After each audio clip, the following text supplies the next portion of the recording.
It says we're live. I don't know if we're live yet. Brad, what do you think? This is this is back. This is behind the scenes with Alexei and Brad. How are you guys doing? Doing good. Real good. Thanks. Yeah, What real good. I hadn't seen Alexei in a while, and we were just like, "Hey, let's have a impromptu hangout." And I was like, "That's a good idea," Yeah, man.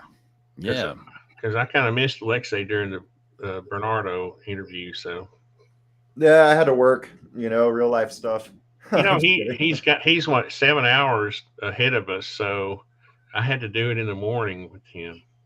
What was it, like 10 o'clock or something? But anyway, Yeah, it was funny though cuz when I was talking we were talking about consciousness, and of course I threw out that I think consciousness is, energy surfing the 2D holographic surface of a black hole. And he didn't he didn't tell me to shut up or get out or anything. Like, he was like, okay. So he was like considering, you know what I mean? So I was like, oh, he's too nice for that. yeah. Oh no, but I mean, he like, He's not like Avi. He's not going to jump on you. yeah. I thought for sure that would, like, Uh, get me a black eye or something, but no, he's really sharp. And like the things that he said, man, I can't disagree. I mean, I just thought, yeah, he's a good guy, man. Good guy. I talked to him ahead of time, and I was like, let's gang up on Brad. And no, I'm just kidding. We didn't Yeah, really. I like it. uh, So what's the new stuff you've been working on, Alexi? Catch us I up. wouldn't say it's new. I would say it's like the stuff I've been working on for like over 10 years and how it aligns with everything that's happening right now, you could say. Um, and the reasons why I've been doing what I've been doing. I Yeah. saw something that reminded me of I don't say it's a catchphrase of yours, but you talk about one half past and one half future. And in a lot of ways, that's sort of the way I see, like, the holographic surface of the universe, and there's time blowing through it, which is why the universe expands. But it's essentially the future, time's going this way. So it is one half future and one half past. But they're the source of sort of my autodidactic quantum physics education is largely PBS Space Time that's hosted by Dr. Matt O'Dowd. And if you look at the most recent episode, it's like 15 minutes. I think I may have like sent it to you. But it talks about space time being not fundamental, and perhaps there's like a new research and everything that is showing that it's really sort of a creation of our consciousness. And it's kind of the way we assemble information and correlate things, whatever. Anyway, it's way more scientific than I'm making it sound.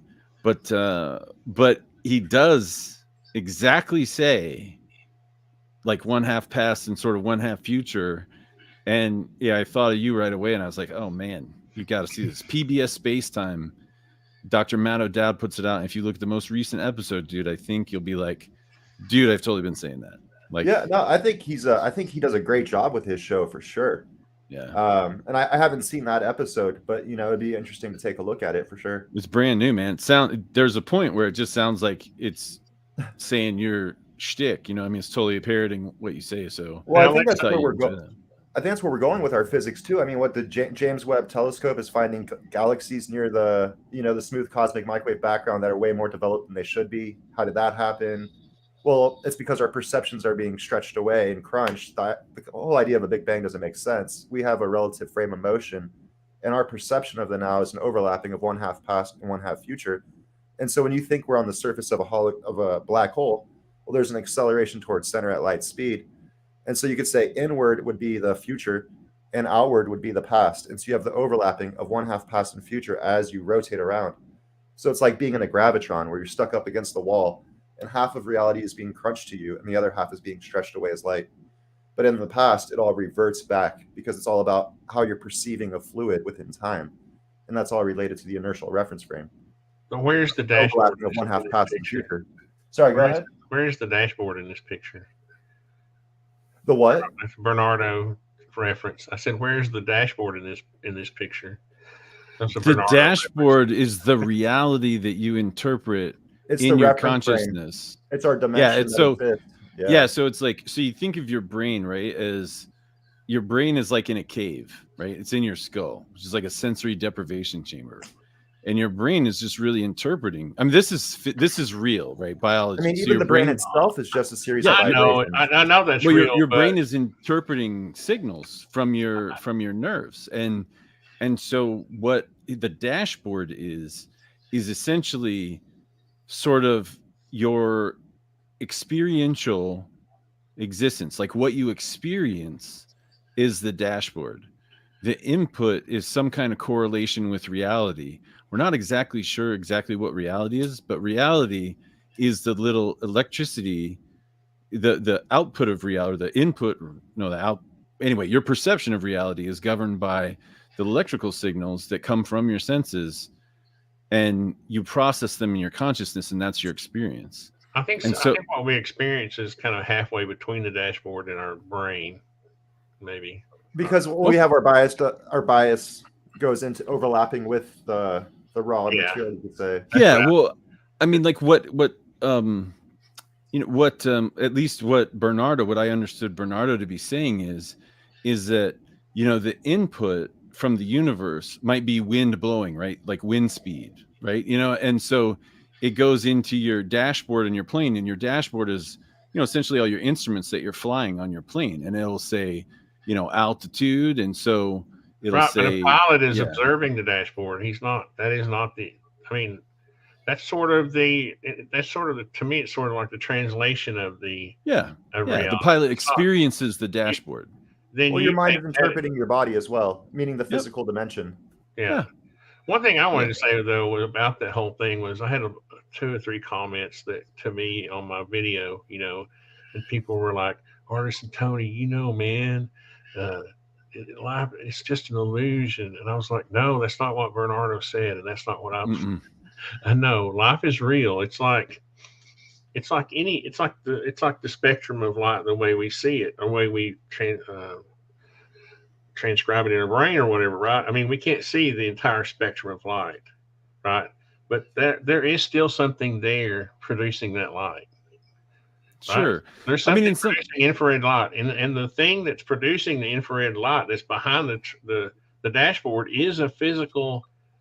And Bernardo agreed with me on this. That part is physical. That is reality. The only thing we're talking about is how we perceive it.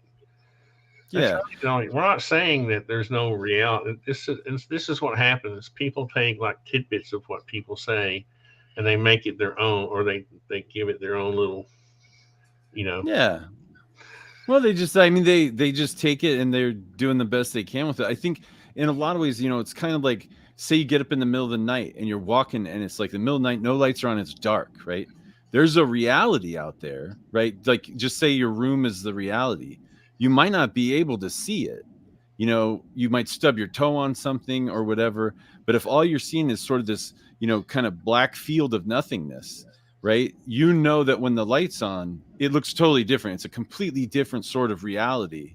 And so when you think about what your perception is in the middle of the night, when you get up and you can't really see anything and you're kind of fumbling around, to say that, oh, that's the reality, that it's all dark and this and that and whatever, is to miss the truth that there's a lot more out there. And just because you can't see it or perceive it right now doesn't mean it's not there. And so the same could be true of just what we see day to day. It might just be in some ways like we're walking around, in the dark, and we're saying that what we see during our day to day is reality, but that could be just another version of walking around in the dark that we don't see everything there.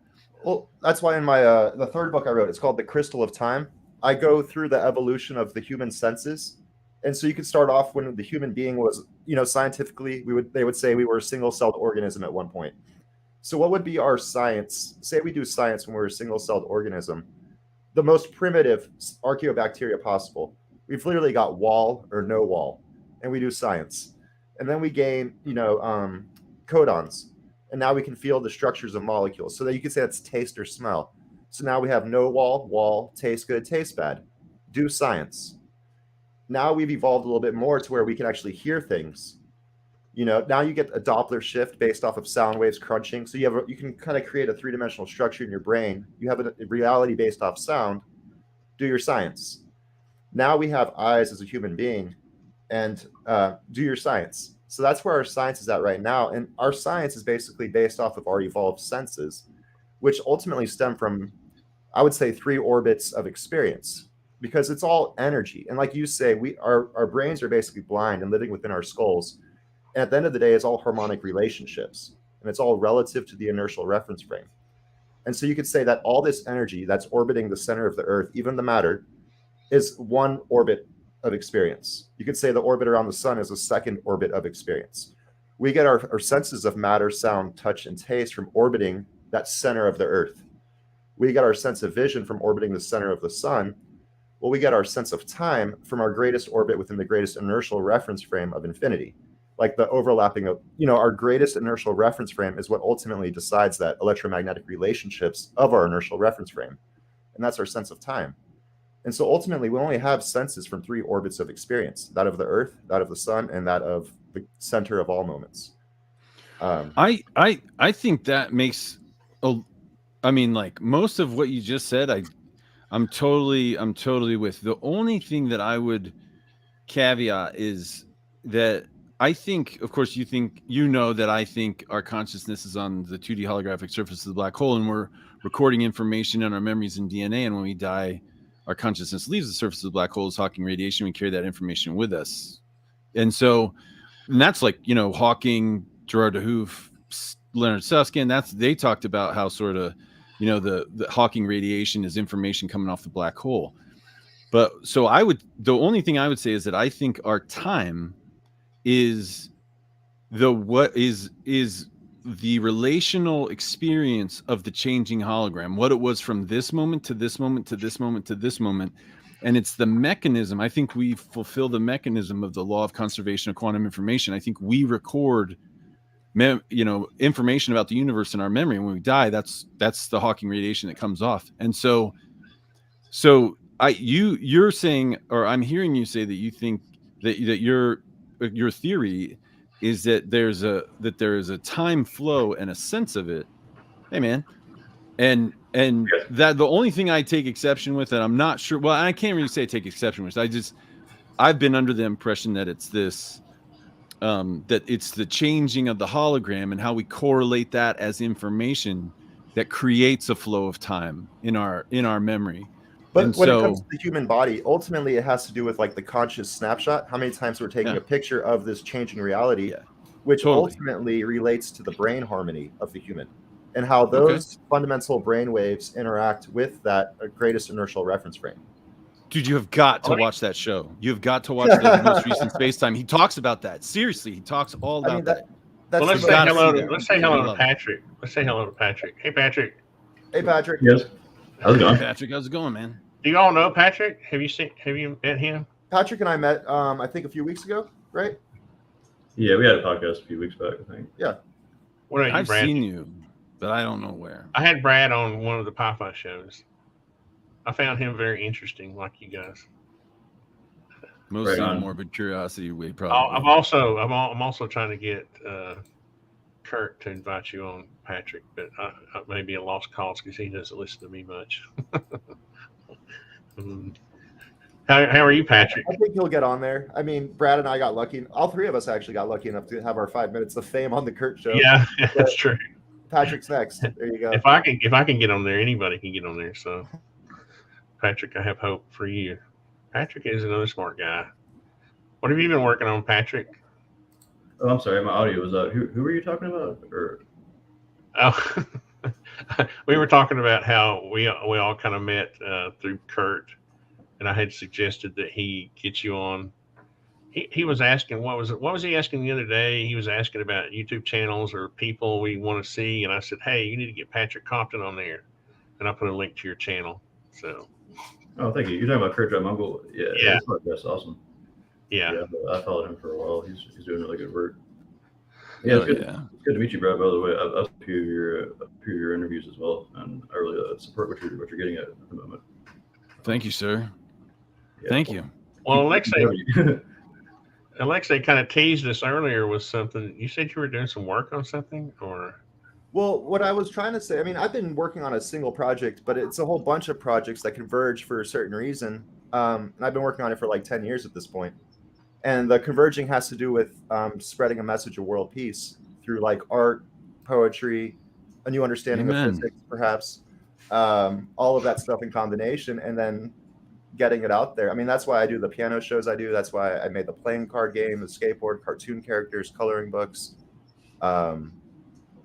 5-dimensional physics books. Like, I think we need to do a crowdsource campaign to get you in the studio for your concert could be like legitimately recorded.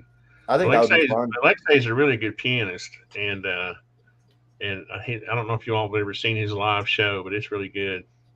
Yeah. Well, I mean, if you ever want to do meditation or something, go to his channel one Sunday night, or when do you usually do them?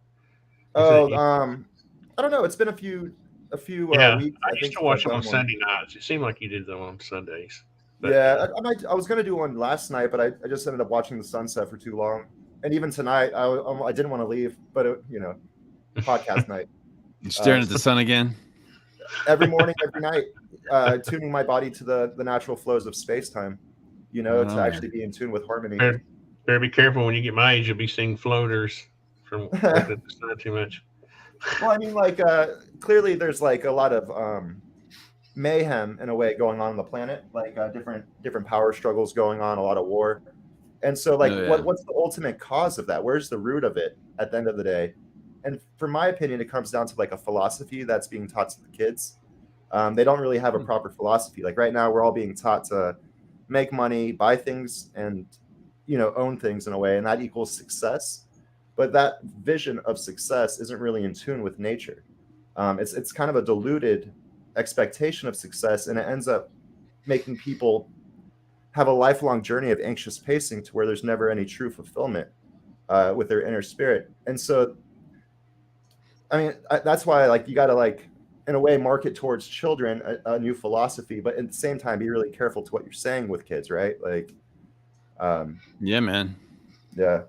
So I totally agree. I mean, that sounds awesome. Like, all I can say is just as a dad, I got 4 kids, and when they get unhappy and they get in trouble and they make bad choices, generally it's because they're focused on something they want that they don't have. And so, like a lot of times, the solution to, the attitude, right, is to live your values, right? Like there's difference between goals and values. If your goal is to get something, that's fine. But if your value is to get something, then you spend the whole time focused on your values, which is essentially manifesting a sensation of not having something you want lack or of need. Worth. Yeah, like a lack of self-worth. And so you're manifesting lack, which I think can be toxic. But if your value is hard work, right, and your goal is to get something, then you live your values, and then excellence in the latter produces achievement in the former. That you will achieve your goals by living your values. So it's the difference between, if you want to be in the Olympics, do you value the gold, or do you value training and preparation and let the gold come as a consequence of that preparation? Because then you're focused on preparation and being your best and all that kind of stuff. And you can live your values. And if you only win the silver, then, you come away, I won the silver. I live my values. I won the silver. But if you're focused on the gold and you come away with the silver, you come away and you feel like a loser, even though you just won the silver at the Olympics. I think we underestimate the role that we have mentoring kids. I've raised 3 kids to adulthood, and they're awesome people. And one thing I learned early was that kids' minds are sponges, and you really need to feed their creativity while they're young and teach them all kinds of different values, and it's amazing. Well, I mean, you got to foster the creativity, right? And also instill confidence and the sense of like, this is what I would call spirit, like a born to win attitude. Like, I used to teach Taekwondo to a whole bunch of kids. I worked at an after-school martial arts program. I'd go and I'd pick up kids from 5 different schools, and then I was in charge of them, 35 kids for the next 4 hours, right? Got to help them with their homework, got to teach them a martial arts class, got to do all this stuff. And like, say a kid's doing punches and kicks, and he punches, and it's not the best. He's a little 5-year-old kid. They're not going to have perfect punches. So if you go over to little Bobby, whatever their name is, and you say, oh, that's an awful punch or awful kick, they're going to start crying. They're going to have a bad time. They're going to start suffering from lack of security. They're going to become very doubtful of their ability to achieve and succeed. Whereas if you tell that same exact kid after that same exact maneuver, wow, that was amazing. Next time maybe try to go a little bit higher, or like kind of just frame it in a different way. This kid is filled with spirit, filled with I can do this energy and I can do this attitude. And I just feel like that's not really like propagated enough, because we're all one family at the end of the day. And you see people out there all the time just like knocking on each other, especially when they get on the road and they start driving. Hey, you just cut me off, and they start honking the horn. It's like we're all a team. It's like, let the guy in front of you. He'll have a better day. I mean, you never know, man. She might be having the baby. You know what I mean? Just right. If you don't need to be there right now, you know what I mean? Just, hey, go ahead. That's just one example, but that translates to all aspects of life, and ultimately all aspects to our human experience on this planet. And so we're born into these flows of space-time, and like we're taught from childhood, be insecure, be doubtful. Success is money. Success is owning things. And so I guess the reason I'm bringing this up right now is because there was a Twitter post someone made the other day, and it was like basically the army teaching kids how to shoot guns, something of that nature. And I just like thought, hey, this is kind of sad to see. Maybe they should be teaching each other philosophy before they pick up the weapons. The thing is, that was Chinese. Those are Chinese kids, but they also teach them how math at 1. They teach them algebra at 12 It is months. all relative. Yeah. The Chinese have a very high standard for education for the kids. And unfortunately, did you see my Christmas post where I bought my boys pellet guns and we did Christmas assassination mission number 1? Sorry, I didn't realize that would be triggering. No. I do Nerf war camps with these kids. Like, as long as it's like under the right pre-framing, it's okay. But if it's like, I don't know, some people like child soldiers in Senegal are probably like the best example. Like, that's awful. Yeah. All right, we got a comment. Delta is saying, okay, lack of interaction with the chat. Well, tonight we invited people to join us I put a link so you can join us live. So don't get too huffy. Come on in, Delta. Don't get too huffy out there. I did want to mention I would learn something new today in one of Patrick's. I guess it was one of your shorts that you just released, and you were talking about impetus. And I always thought of impetus as the word. It's just like a typical word like impetus for going to the store or something. But then after watching your video, I went and looked at the physics meaning of impetus, and it was awesome. I didn't realize that I've been misusing the word inertia, and I didn't realize it. Yeah, I learned that word from Bernardo Castro. Actually, I don't know if I'm familiar. Can you expand? Sorry. Go ahead, Patrick. Oh, yeah. I learned the word impetus from Bernardo Castro watching a few of his lectures or his discussions.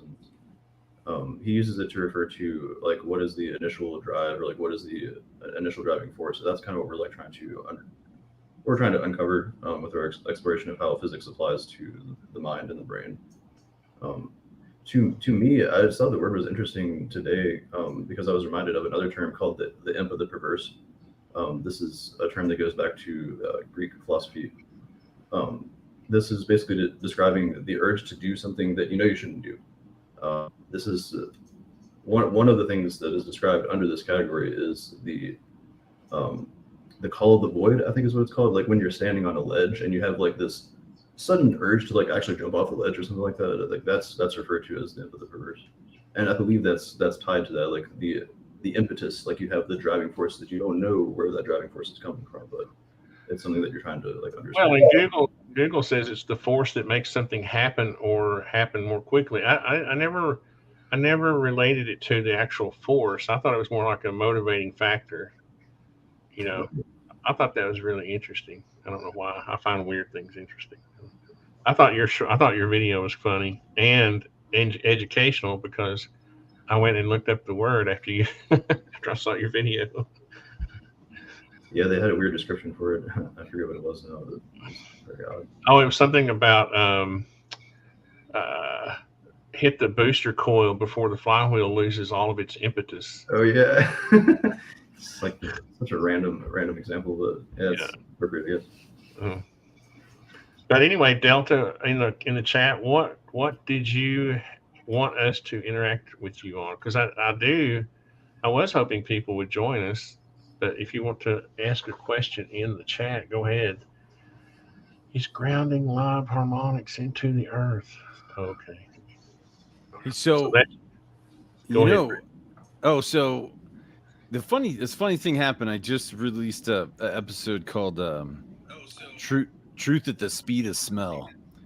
And the way it sort of came out was, so my wife, Ashley, started this Uber side hustle. Or not Uber, but it's called Rover. And so they bring dogs over, like people bring dogs over, and like we board them at our place.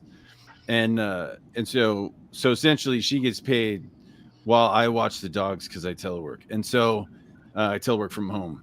And so, but that Christmas we had like 6 dogs. And so that made Christmas just like a huge game of who farted.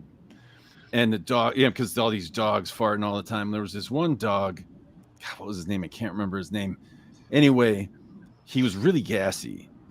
And you would hear him go, and then you would smell it.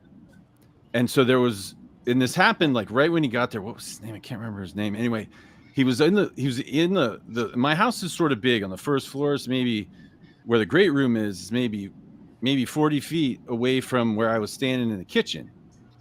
And I heard him, and then I was like, oh my God, I smelled it. And then Ashley goes, oh my God. And she smelled it too. And I said, hey, when did you smell that? When did you smell that dog? And she goes, just before you said something. And that means the speed of smell. I used to think like smell would be like, it was like poop, like floating in little poop molecules, like floating in there. No, it's not. The speed of smell. And at first I thought, oh, maybe he did it earlier and now I'm smelling the one before that or whatever. But no, it happened so many times that I'm smelling it at range. Like I hear it 30 feet away, 25 feet away, 40 feet away, and I'm smelling it right away. And I'm just like, the speed of smell is not just like the wind, because there's no wind, there's no nothing. And then I realized that if I'm really serious about believing that our consciousness is sitting on the surface of a hologram and we're interpreting signals from the hologram, that means that the signals have to be quantum properties. They have to be quantum. And so I thought, well, what could smell be? I said, I think it's charge. I think charge is what we smell. And so then it makes sense that it would propagate quickly like sound does. Like light, though. Yeah, well, light is fast, right? It's definitely not. I mean, but light definitely is a quantum. And it has wave-like properties also, right? Yeah. So but see, that's why everybody smells it. But check this out. If it's charge, right, then it would propagate like through the magnetic field of the Earth, right? I mean, so then the charge would, well, at least through the hologram, through the quantum field of space-time, right?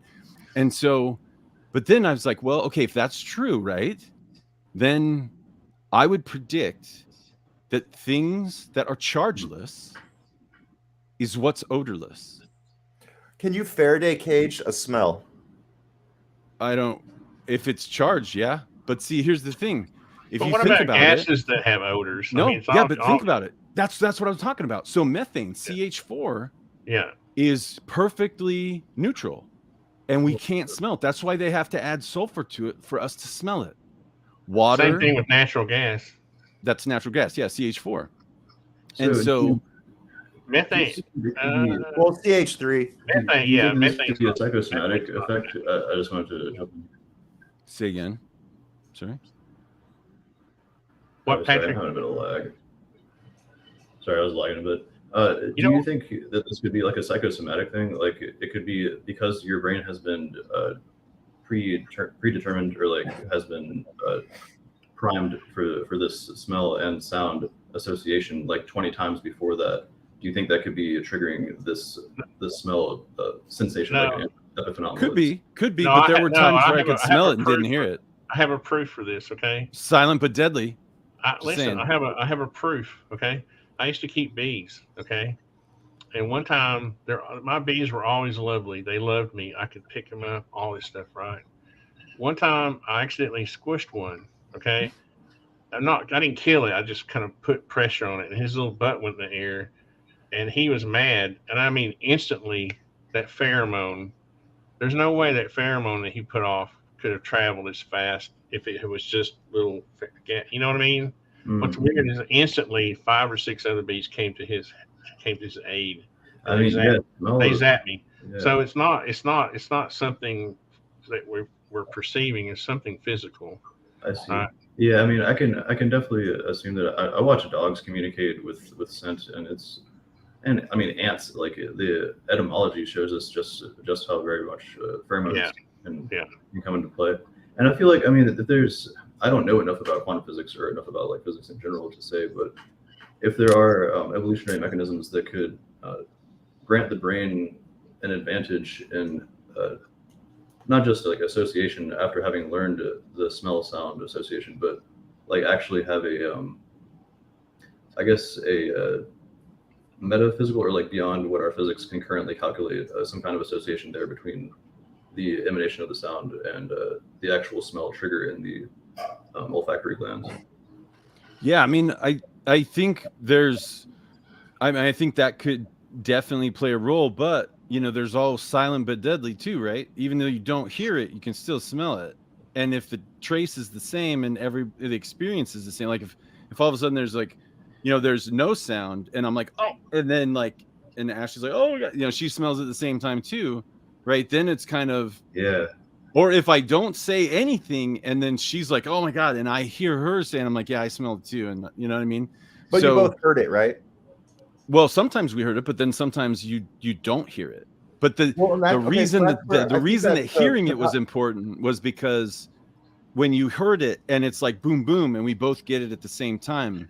It's not psychosomatic because if it was, bees wouldn't be. I mean, smell and fart. I mean, there could be psychosomatic elements to it, but with the frequency that it happened, and then sometimes it would happen, and it would make it sound like a silent but deadly. It may be a multiplier, right? Like the psychosomatic side of it may be just.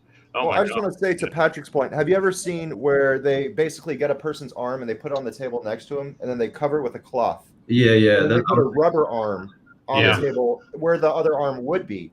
And they start flicking and touching that rubber arm. The person starts to perceive the rubber arm as their arm, and they start to feel everything that happens to the rubber arm. Yeah, that's incredible. That's a great intro to neurobiology and the idea of the phenomenal self, or the epistemology versus ontology, and the idea that we're connected to other people through ways that we don't entirely understand just yet. I mean, we don't know what evolution did to create the kind of brains that we have, or if that was actually the case, like natural selection was what brought this about in the first place.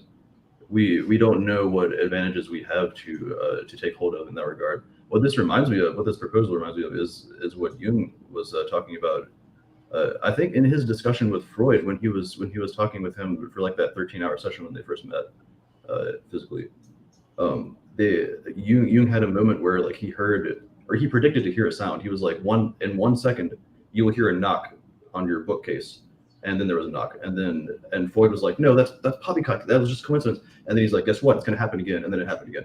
So there are things like, I believe that, I don't know, I can't explain it, but I could see how quantum physics and like the distortion of time and consciousness could have some sway there. Like our ability to predict into the future could probably have like a few seconds in the future. I can't imagine us like actually being able to glimpse like far distant futures. I mean, we can imagine things like that, and it's hard to parse prediction versus imagination. But think of it this way. Think of it this way, though, Patrick. That means that I could say to my brain, I could say to myself, "No, I don't want to smell that," and right. So it's not like you can change. You're going to smell it, right? No, you can. That's where it's you can, right? Buddhists can say, huh? there are many philosophies, mind over matter. You can walk on fire. You can stab yourself with meat. Like you can Right. overcome the That doesn't mean sensations your you foot's expect. not burning though. That just means you're overcoming the pain, right? Well, to be able to hear, like, or to be able to predict that you're going to hear a fart, I think is kind of like what we're getting at with this example here. And that seems reasonable to me. Like, given Jung's example, and I mean, I doubt that, like, Jung was pretty up there, and I doubt, like, his like higher consciousness or his higher cognitive ability granted him any abilities in that regard. I think he was just like tapped into this thing that we have available to all of us to be able to predict those like couple seconds in the future. Well, I think that, I mean, I totally agree with what you're saying right now. And for me, it's like a ball rolling down a hill. I mean, you can see that the ball will continue to roll down the hill, and if it hits a rock, it's going to bounce in a different way. And so depending on what I always call the line of sight, like how big your tornado is, meaning your perception within time, how you identify in a way, is basically how far you'll be able to see into that past or future. Mm-hmm. Well, let me. The hill can you actually see in a way? Let me throw something at you and tell me what you think. So, like somebody's, you got a mic in your mouth or something. I don't. You got okay. So anyway, I really think so. I think my worldview, right, is that our consciousness is surfing the 2D holographic surface of the black hole, and we are recording information in our memory and DNA, and we get that information from the changing hologram. When the hologram changes, the same way we get information from our senses, through electrical, impulses in our nerves, we're getting information from the hologram. And so when that happens, right? So imagine like in a hologram, like time, right, is blowing through the surface of the black hole because we're moving through time, but if we're stuck to the surface of the black hole, that means space-time's moving through us, right? So time actually passes through us. And incidentally, if we're on the surface of the black hole and time's passing through us, that's why the universe is expanding, because space-time's blowing out of black holes. And so when space-time's moving through us, Hawking said that the Hawking radiation had to come from the black hole. And that was important because that's what causes black holes to evaporate. If it's losing energy, then the black hole has to shrink, right? Because eventually it runs out of energy and it's gone. So Hawking proved that black holes evaporate by losing this Hawking radiation. Now, if consciousness on the surface of a black hole, when we're conscious, if we're using energy on the surface of the black hole, then that means that energy is not available for time to use to change the hologram. And so in that way, if the energy is constant on the surface of the black hole, I don't think there's any reason to think it isn't, then if we're running our brain, that takes energy consistent with what Hawking's, proof is, that time doesn't have to move the surface of the black hole. And I think that's why time moves faster when we sleep, because we release the energy, time passes faster, but the more energy we use, the less energy time has to change the hologram. Okay, Now hummingbirds. Now if we use it as a metric, the synapses or the neurons in our brains that fire synapses, right? Then the neuron density of our brain is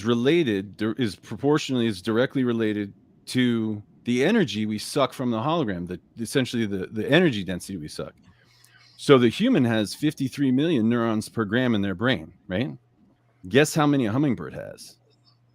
650 million.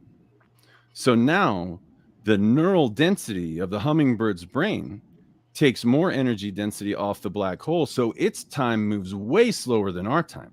So it's possible that the hummingbird is so lightning fast, not because it has fast muscles, but because it has extremely slow time. Because it perceives more time than we do per second. Well, but we perceive it when it rolls back in proper time, we see it moving much faster than we do, because it's like the Flash, right? We're all like, well, that's what I'm saying. Like the hummingbird perceives time faster than we do. And here's the proof. We see like time as like, sorry, the hummingbird would be taking more conscious snapshots per second.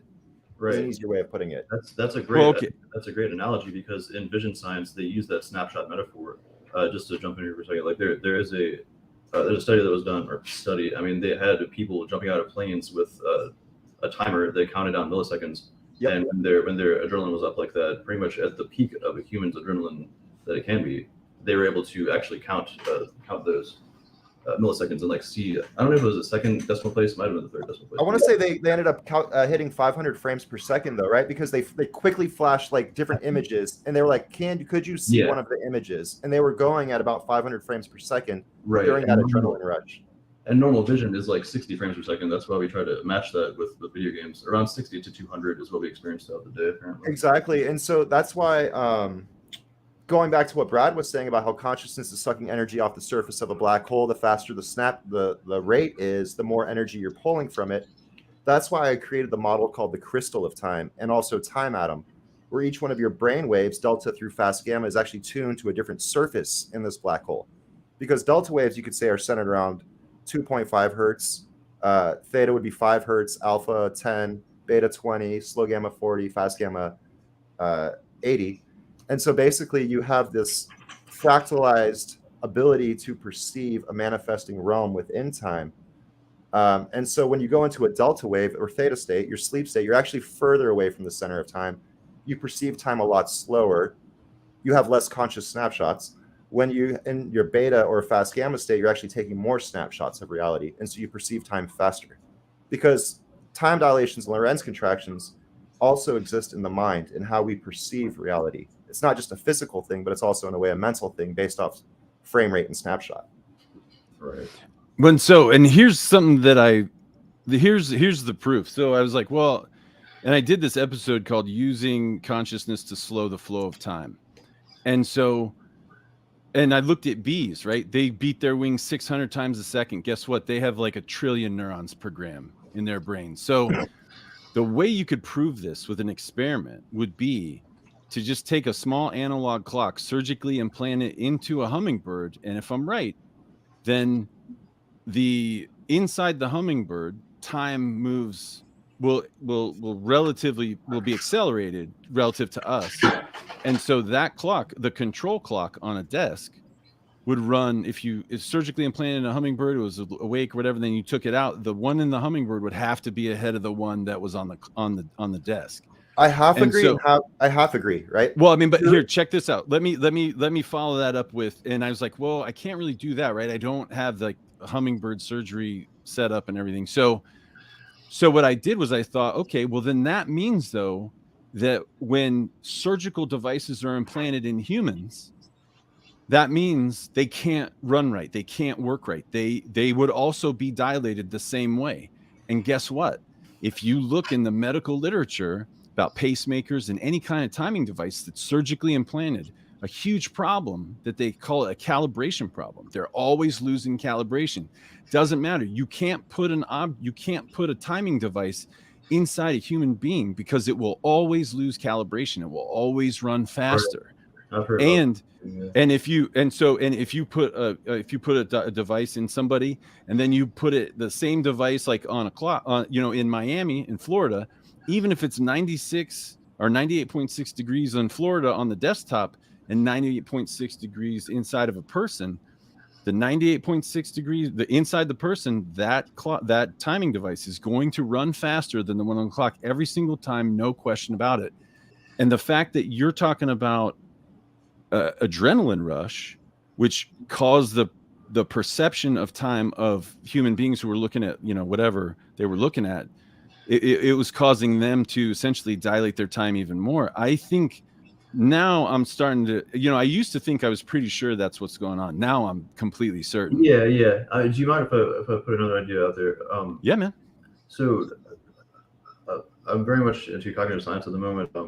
I still struggle to grasp physics. Visualizing things is a little difficult for me, but there is a strong notion in cognitive science about it that concerns conservation of energy and compartmentalization. What I see from the idea of the shrinking surface of the black hole, I can see how there can be parallels between whatever is using the surface of the black hole to its advantage, if you want to look at it that way. It would have to deal with the shrinkingness of the black hole surface and maybe conservation of energy and conservation of it's not just that, it's also resilience and efficiency. Like those are two big parts of cognitive science as well. I can see how those can kind of line up. Well, I think when you're talking about the scale of a black hole and its evaporation, you're talking about timescales that are just enormous, right? So I think when you talk about conservation of mass energy, okay, so take the hologram, right? The hologram straight up and down. So in my theory of everything, energy is oscillating in U1 symmetry, like in a circle. Now the hologram is, planar. It's 1 unit thick, right? I think it's probably like a Planck constant thick, and I think the orbit is 4 across. And so that means there's 12 and a half, if you do pi times 4, 12 and a half units essentially of oscillation, distance in the rotation. Now, when the energy penetrates on one side, it's matter. It comes back around, just like loop quantum gravity talks about, sort of. It's matter, it's dark matter, and then it's antimatter when it comes to the other side. Now it's dark matter again. So it's dark matter when it's off the hologram because we can't interact with it. But gravity is the leash that leashes it to the surface of the black hole. So tension in the leash, tension, from the energy that's spinning around, pulls and deflects the surface of space-time. And so that's grand unification. The surface of space-time is what Einstein was looking at. And he says energy deflects space-time, essentially puts a gravity well, a dent in it. But if you visualize it, if you visualize quantum mechanics as U1 symmetry, which is the circle, so the quantum teleportation is how it ticks back and forth, right?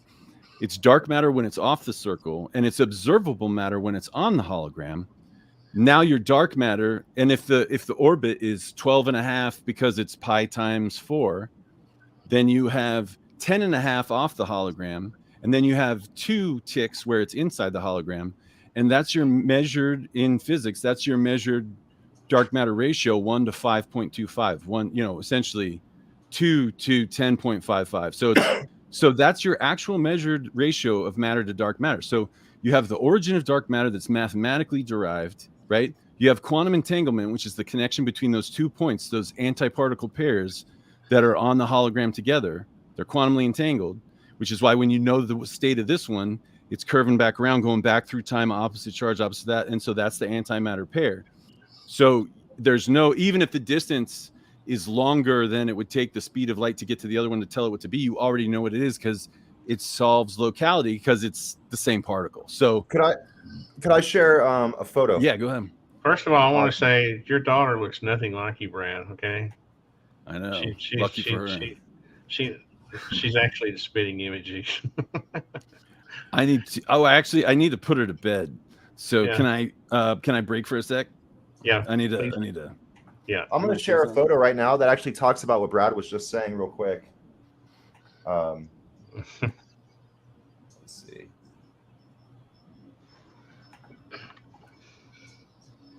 Now, when I saw your daughter, I was like, that is little Brad right there. Little Brad. That's Bella. She is little me. Artisan, I've got the share screen going whenever you have a chance. I'm sorry. I forgot. I just want to give people an idea of how I like to describe this quantum loop gravity. And Brad, I mean, I wish you weren't just walking out right now. This is like a perfect time. So can you guys see? All right, man, shoot. Hold on a second. I got to stop and then add. How about, is it dark? It is dark. Is it a black screen? No, It's not supposed to be a black screen. Is it not working right? Can you start it again? I think it's because I was screen sharing at the same time. Yeah, let me do this real quick. Present, share screen. I'm just going to do entire screen. That way it'll just see what I see. Hopefully that works a little better. All right, cool. So can you see this? Yes. Yeah. Okay, so now imagine, Brad, check this out, and everyone, I guess. So imagine this entire thing is just, like you could say, the raw fluid of a spiral, a vortex of energy. And this is you, this little green circle, and you're orbiting to the left. And so the left would be the future, and to the right would be the past.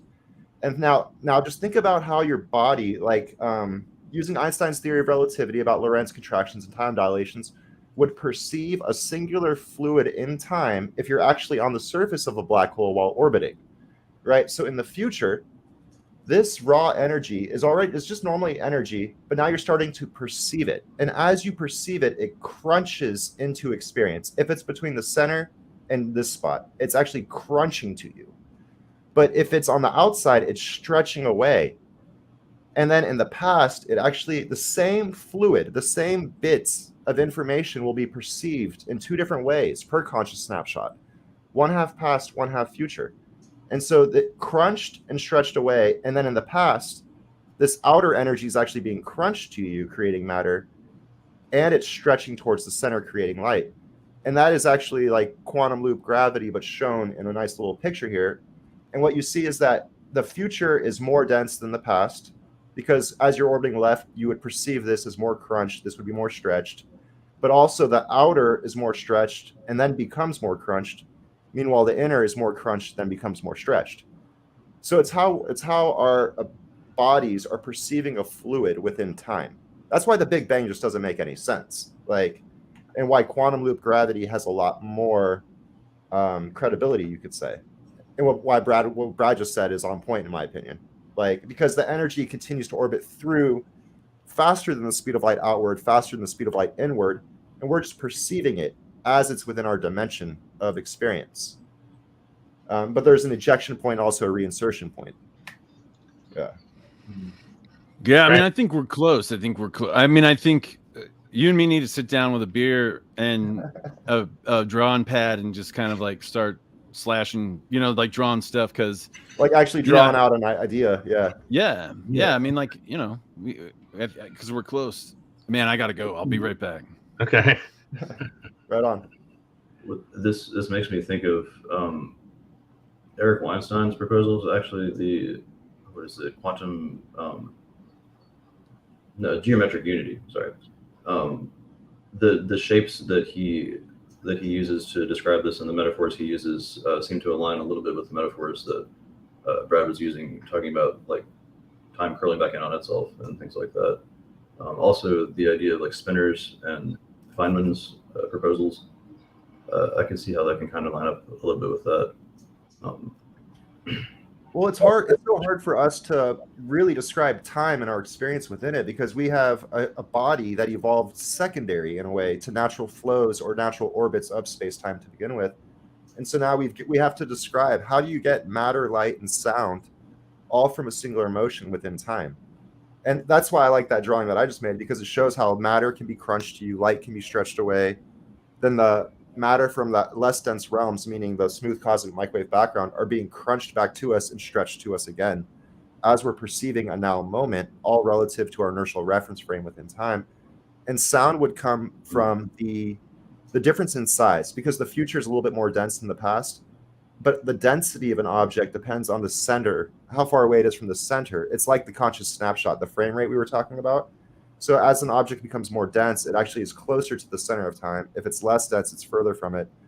And so you have a rotation in time. You have less dense, you've got more dense objects, you have past and I don't know. So basically my drawing shows how matter, light, and sound can come from an orbit within time. Yeah, this is a great proposal. I think it's difficult for us to perceive differences in time, because we have to go to such extremes to experience the dilation, right? I mean, I have to travel close to the speed of light and then come back just to see any evidence. You know what I mean? You can also experience that not only when you sleep, but during anesthesia. Anesthesia seems to have the kind of sleep effect where it's like you're out for like what felt like 10 seconds or like maybe 2 minutes. Yeah, but those people didn't grow older when I woke up. I actually had a surgery. I had my gallbladder out one time, and I know exactly what you're talking about, because when I woke up, I was like, what the? Yeah, it's crazy. But I didn't perceive those people any older or younger. You know what I mean? I'm saying it's to me, it's interesting, because we're at such a phase that we have to go to kind of extremes as humans to actually become aware of time dilation. Yeah, right? It's challenging too, because that's our perception of matter. And even if we create tools, all that matter is still relatively rotating with us. So it's really challenging to create a tool that can actually experience a different dimension. That's what I'm saying. It's hard for us to perceive. Yeah. Because we're all of us are moving through space at relative. We don't have a reference frame really. I mean, honestly, like Johns Hopkins might be yielding some results. Maybe not so much of them, but other people that are pioneering the psychedelic renaissance that's going on, and trying to study how the brain is affected during psychedelic states. That also is very interesting. Especially DMT. DMT trips can feel like they last many hours, but they take place in like a 10 to 15 minute actual period. And again, I would relate that to the conscious snapshot. Also, the concept you mentioned earlier about the adrenaline, people jumping out of an airplane. Like when you're on DMT, you typically hit fast gamma waves. I don't think our brain monitors actually try to measure frequencies faster than fast gamma. I don't think they measure 160, 320, 640, 1280. Maybe they do. But I would argue during some out-of-body experiences, you might hit even faster than fast gamma. I don't know. Yeah, I mean, out-of-body experiences, that's a whole other realm. I mean, literally a whole other realm. Well, that's why, I mean, DMT is typically associated with like a near-death experience, which is kind of like out-of-body, or actually taking DMT, and now you're having like this fractalized experience where you're seeing gnomes and elves or something. I've never done it, so I can't actually like speak on it from firsthand experience, but like from what I understand, and just thinking in a purely a physics point of view, you have faster brainwaves, you're taking faster conscious snapshots. Your time that you would experience more time. So like 4 hours, you would 10 minutes in our normal beta-verse state of mind would be 4 hours in a DMT state of mind kind of thing. But it's not always like that though. I have done DMT probably 8 or 10 times, and it's pretty significant doses. And it's not just dependent on doses. Like it could just be luck of the draw or the extraction method that was used. But sometimes it does feel like normal time. And I personally, like in my everyday life, I have a very good grasp of natural time conception. Like I can feel what 5 minutes feels like and feel what 15 minutes feels like and 30 in an hour. That's always been a strong point for me. So noticing how that dilation has taken place, I wish I had taken more attention to that in the past, but there definitely is something going on with that. There's also like accelerated processing, I think, that's going on. Like with the idea of the brain's ability to rapidly accelerate its creative abilities and its imaginative, visual, like internal imagery. That seems to be very much accelerated during those states too. And I don't know what that could be like. I don't know how that plays into time exactly. I can just assume that from the way that the brain processes information and how cognition seems to work, that is just generally accelerated. Yeah. I think there's a difference between the effects the brain, the effects that drugs have on the brain, than actual physical. Me taking mushrooms is one thing, and me traveling near the speed of light is another. Right? I think one of those is perceived, and one of them is an actual physical phenomenon. Right. Right. Well, this is where I'm going to go back to what Brad is saying a lot too. That our entire construct of reality is it's encapsulated in a skull. It's completely offline, like in a way. The only thing we have is a relationship. You can take my brain out of my body and put my body on a spaceship and make it fly as near the speed of light, and then bring it back, and then that body will think that there had been time. So that's right? One way. That's one way to create a different electric. There are physical realities in this reality, right? This world, this universe. What I'm trying to say is that's one way to create a variation within electromagnetic relationships. But another way to create a variation within electromagnetic relationships would be if your conscious harmonic actually just doubled. When you're in a delta or a theta wave, the waves are relating. It's all vibration. Tesla says it best. Like literally, it's all vibration. If you want to understand the secrets of the universe, understand vibration. It is, but there's nothing magic about vibrations, right? There's nothing magical about it. It's still physical. In a delta state of consciousness, we're in a deep sleep. It's hard for us to perceive anything. In a theta state, we're typically dreaming. When we're awake, meaning when we're harmonized with the physical body and the realms of the physical, we're in an alpha, beta, or slow gamma state of consciousness. That's a wave relationship to the waves that create the physical, all relative to our inertial reference frame, as we have an overlapping of 1/2 past and 1/2 future. And so when you talk about just wave nature and wave relationships, fast gamma is a different harmonic of experience. And when you talk about the magic square and the ability for inner numbers to equal a vibration on the outer number, you see that there's realms within time that exist all relative to the vibrational state. And so if you hit fast gamma, that in my opinion, it's a faster harmonic and it's closer to the afterlife or denser realms is what I call it. If I may, it seems like when I've heard Tesla say this, I think he said like if you want to understand the universe, think in terms of vibration and frequency or something like that. That has gotten him very far. Like obviously he invented a lot of things around that idea. There's the way I've heard like Brian Greene and people talk about this is that there's also like matter, or there's also something out there that we can call a solid object that is doing the vibrating. And so it's kind of like a balance between, or at least how I've heard things described from a few people, is that there's that balance between trying to find out the vibration and what is doing that. So like when it comes to consciousness and cognition, the brain is certainly affected by those states, by the wave states. There's also a lot else going on there, I guess you could say. There's again the idea of conservation of energy and compartmentalization in the brain to avoid what's called combinatorial explosion, like too many combinations of information that the brain has to take account of. And so it forms various like plasticities, and it forms default modes and routes to handle certain situations.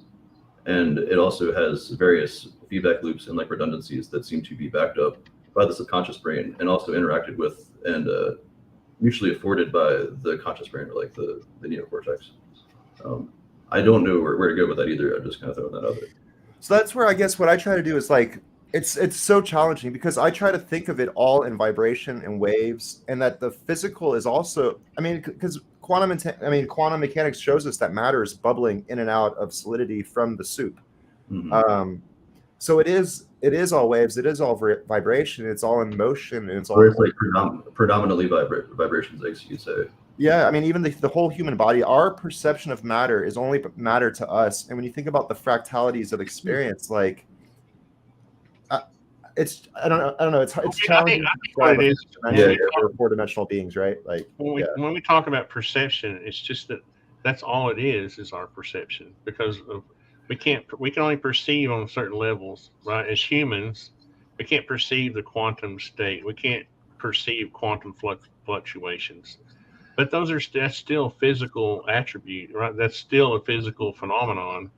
These waves that we're talking about are still physical waves. We just can't. They're just at a level that we can't perceive.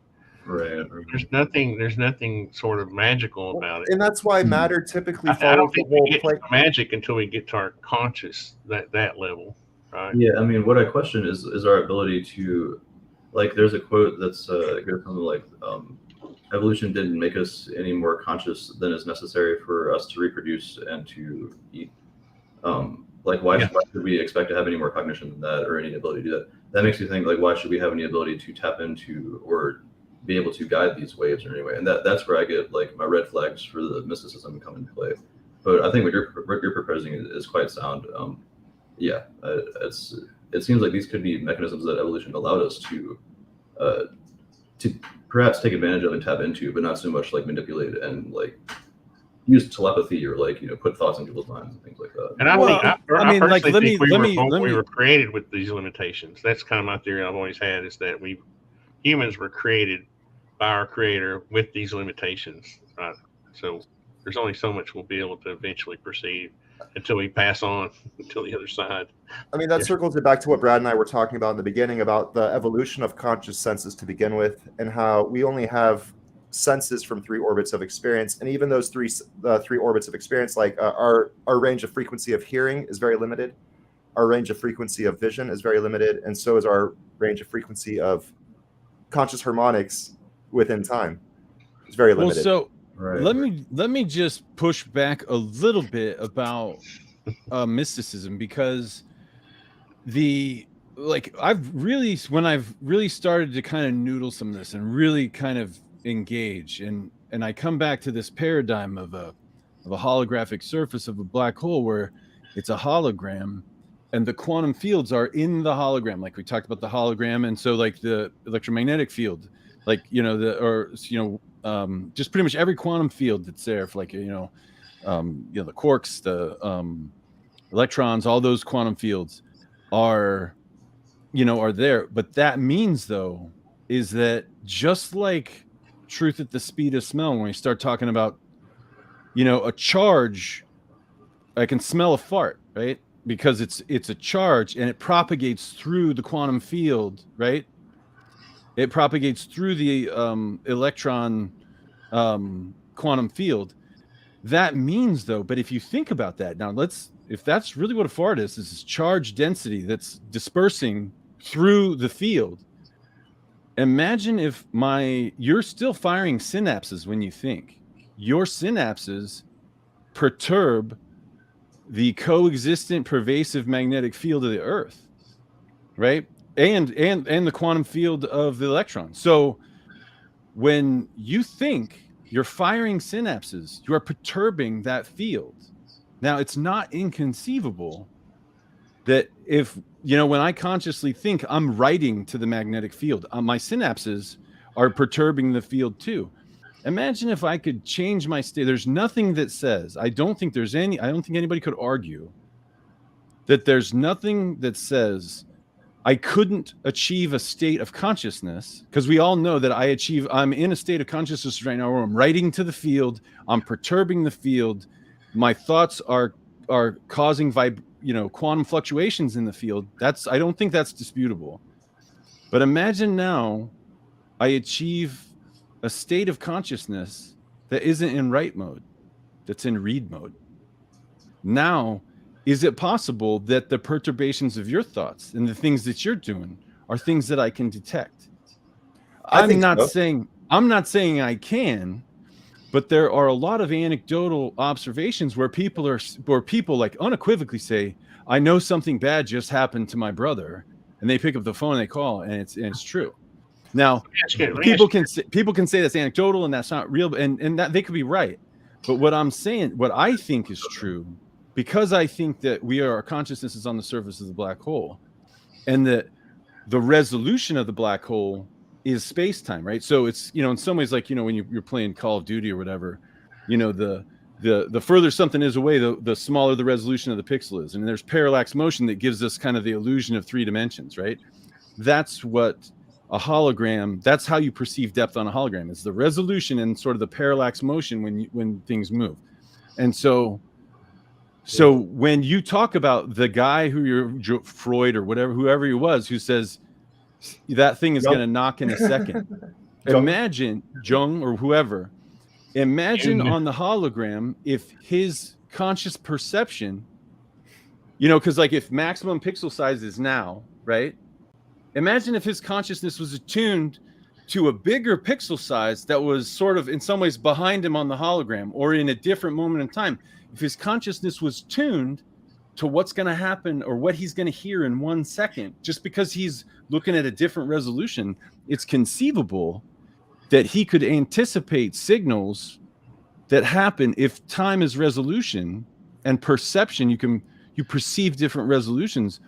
If he was just his consciousness was perceiving sound 2 seconds in advance, because that's just the way his consciousness was attuned, he could predict every sound within 2-3 seconds that you're going to hear. Somebody's going to knock on the door. His phone's going to ring.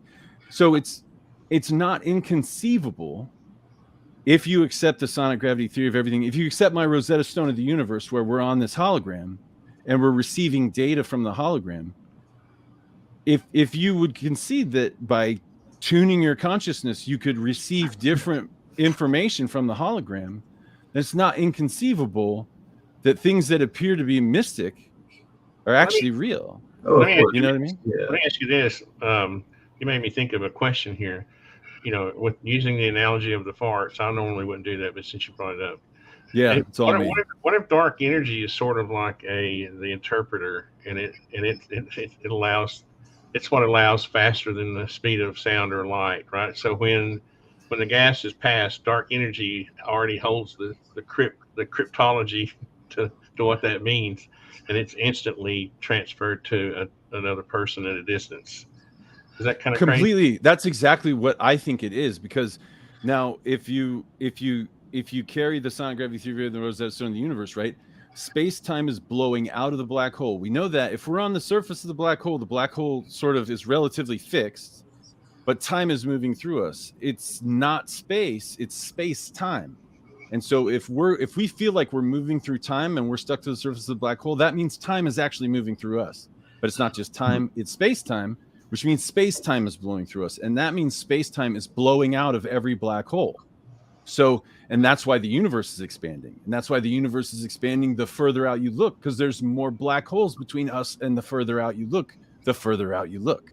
So it's very, very intuitive why the universe is expanding if you accept sort of the sonic gravity theory of everything, or if you consider it, then everything fits. That does fit. That's a fact. So I just gotta say real quick, you gotta accept one sec. So, theory.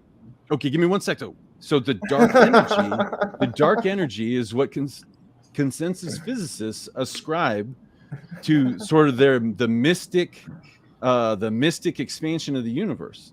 Now, if you believe in the sonic gravity theory of everything, if you believe it, then you know that space-time is blowing out of black holes, which means essentially the neutrino is the voxel unit grid paper for space-time, and that's why neutrinos are blowing through us all the time.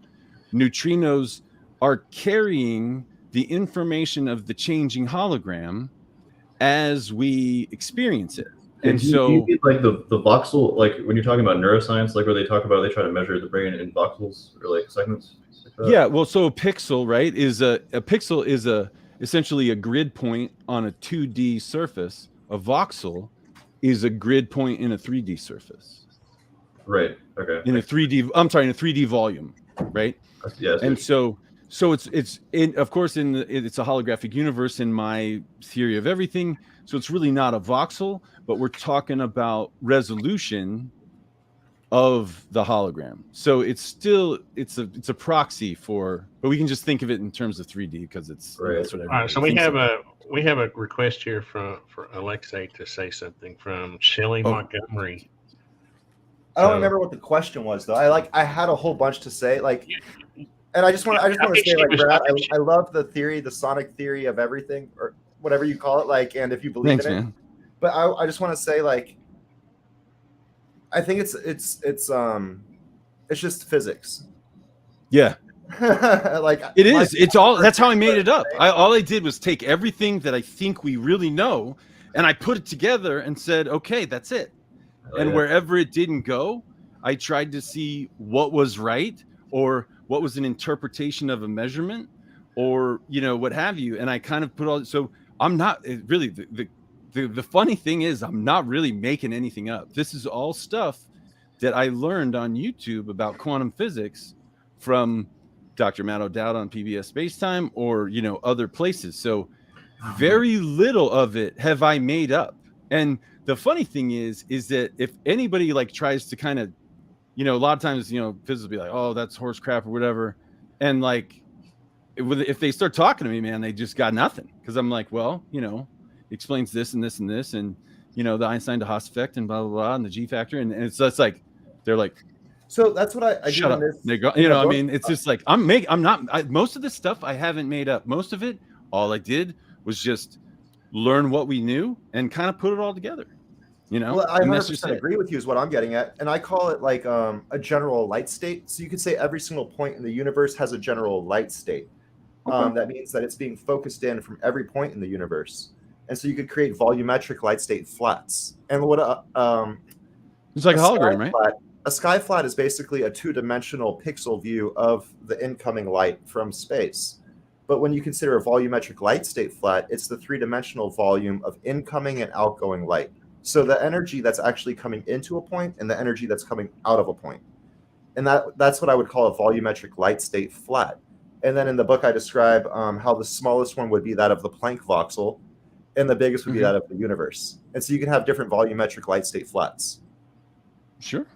Yeah. That sounds reasonable. Like, so that aligns 100% with everything you've been saying, honestly. So that's why it's just language, right? It's just the terms you choose. Like, and I don't think you're really, I think the things that you're saying are fairly you know, that you, I mean, essentially what you're saying, I think you could interpret in, you know, to mean so that's things what that I aren't remember I was that going to say. I wanted to say, non-mainstream.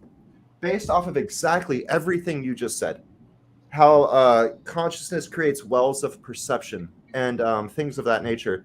Basically, you can create an interdimensional telescope because if you understand the body, you understand the Planck voxel, you understand the incoming and outgoing energy states, you can create an interdimensional telescope that will harmonize your natural conscious harmonics of your brain, that wave frequency, to a different wave frequency within time.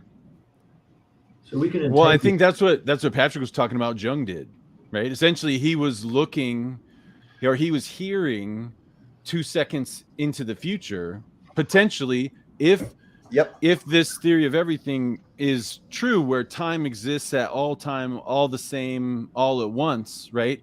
Then it really becomes, you know, if our consciousness is sitting on the 2D holographic surface of a black hole, and we're receiving information from the hologram, if all, and there's physics that says all time exists all together, all at once, all at the same time, All in the now. that, Yeah. yeah, and then as we move through time, it's not really that far-fetched to think that our consciousness, which perceives time, that's what it does, right? It observes, and it's not that difficult to really rationalize that, hey, maybe it's possible that somebody's in a state of consciousness where they can hear at a different resolution, which may be 2 seconds into the future. And so now And imagine that drawing I showed earlier, how the future was to the left, the past is to the right, less dense is outward and more dense is inward. Basically, if you wanted to look 3 seconds into the future, you would turn your interdimensional telescope, an actual tool, tangential to the flow of space-time. And in our experience, that would relate to the orbit around Earth, the orbit around the sun, and the orbit around the galactic center. And now, so that would be giving us a ability to interdimensionally use the same interdimensional telescope to look into the future. You could look into the past, but you can also look into a less dense dimension of space-time. And in religion, you would call that like an angelic realm. But then you can also look into a denser realm of creation, which would be more on the demonic side. And so that's why the whole UFO, UAP thing circles all the way back to the whole dimensions of space-time, angels and demons, aliens coming from other dimensions. But I like how you say too, how it could just be future humans, you know, playing with toys and creating effects in our now. well, I have a very specific definition of the physics and how that happens. It's, in some ways, and I didn't make that up, right? The ER wormhole is not a mathematical solution that I came up with.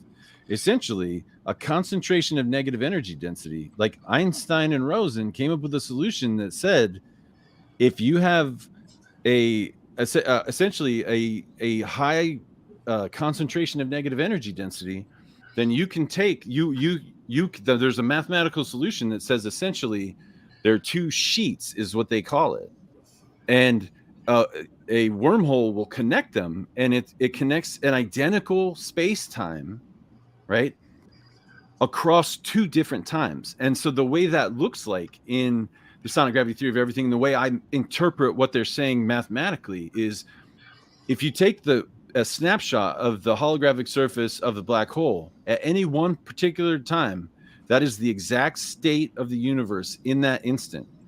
You take that instant, you hang it like a sheet, like peel it off and hang it like a sheet. Now it's straight up and down, right? Now you have your oscillation through that's your energy oscillating through it. Well, if you looked at the whole universe like a movie frame, like old school reel of film, and you chop every film slice out of it, and you stack them face to face across from the beginning of time over here to the end of time over here, all the slices in the middle, those slices of sheets, those are the sheets that Einstein's talking about. And so, and now the distance across those sheets becomes time, like from the beginning of time to the end of time. And so those little instances, now negative energy density, which everybody is the consensus in physics, everybody knows gravity is negative energy density. Gravity can cause a wormhole. Gravity in space can cause a wormhole between 2 points in time, which is why when you spin up your anti-gravity field, which is a harmonic electromagnetic field. We talked about how the oscillating energy, right? It's held by gravity, right? And gravity's negative energy density. Well, it turns out that the Higgs field is holding on to what we call the left-handed electron. So if you catch those left-handed electrons in a magnetic field and you shake them, just like your microwave bombards food with microwaves and shakes your food molecules, and it shakes them, it heats it up, it puts energy in your food. If you catch a field full of left-handed electrons and you shake them with an oscilloscope put through a car stereo amp, and you fill your Faraday disk magnetic field with left-handed electrons by passing it through graphene, and then you shake them, then you're putting energy into the Higgs field, if it's true, and it is, that the Higgs field, that the left-handed electrons getting snagged by the Higgs field. You shake those left-handed electrons, now the Higgs field that is negative energy density, you're shaking positive energy into that field, and if you drop it to the ground state so that the Higgs field is zero, then inside that magnetic field, what was leashing the matter and energy to your time, the mass to your time, now that field strength of that leash is zero, and it has to go back in time. It lets go, it has to go back in time. Now, it's going to go as far back. Now, tension in the Higgs string, we said before, tension in the Higgs string is the force of gravity. So as it goes back in time, no sheet in the sheet of time in the past can't accept that mass. It can't accept it because it'll violate conservation of mass energy in that sheet. So it drags all the way back to the sheet where the positive energy of the mass you just shook loose in your anti-gravity field is counterbalanced by the negative energy density of the tension in the Higgs field. So it's a net zero in the time that your mass lands, in the time where the quantum echo is exposed in a wormhole. So you have. I'm going to play host here. I want to break up the conversation a little bit. I just want to say real quick, that's fascinating. But Artist and Tony, please go ahead. Yeah. No, I'm sorry, man. I just want to play host a little bit because I wanted to invite a lot of people tonight. I wanted each of them, especially since Patrick hasn't been on before, I wanted to give him a chance to. I actually have a question for you, Patrick, about because I've never really heard your theory. You don't really make many videos on the whole UAP phenomenon as far as what you think, right? Or am I just missing your opinion? Not yet. I'm still kind of looking into it. But I mean, just what's your knee-jerk reaction? What do you think it could be? You think it's our technology, or you think we're at that point in time where we could have black projects that are highly advanced that what I mean, or do you think that we're not to that point yet? I think it could be both, but I've been leaning more towards actual extraterrestrials. Like for the past couple of years, or like I guess about the last year and a half, maybe 2 years, I've kind of been leaning towards extraterrestrials. A couple of years before that, I was leaning more towards the Fermi paradox and the what is it, Kardashev scale, where we have the limits of what it takes for a civilization to reach the possibility of being able to send even probes out and even themselves. Like we're approaching a stage 1 civilization, according to Michio Kaku and other people that talk about this, and because we've achieved worldwide communication across the globe, that's like a major stepping stone to getting to stage 1, and then like planetary occupation in our own solar system, and then being able to, like, just to get to that point, we've gotten extremely lucky. Like if you look at our history, if you look at all the balances, and like, I mean, you can look to Christian scientists to exemplify this notion, like just how perfect it is that the Earth is perfectly in balance, and that we have an oversized moon that is we don't see in other planets, that is big enough to be able to stir the waves that could have been the stirring action that took place that brought forth life from the oceans. There are many factors at play when it comes to creating life in the universe.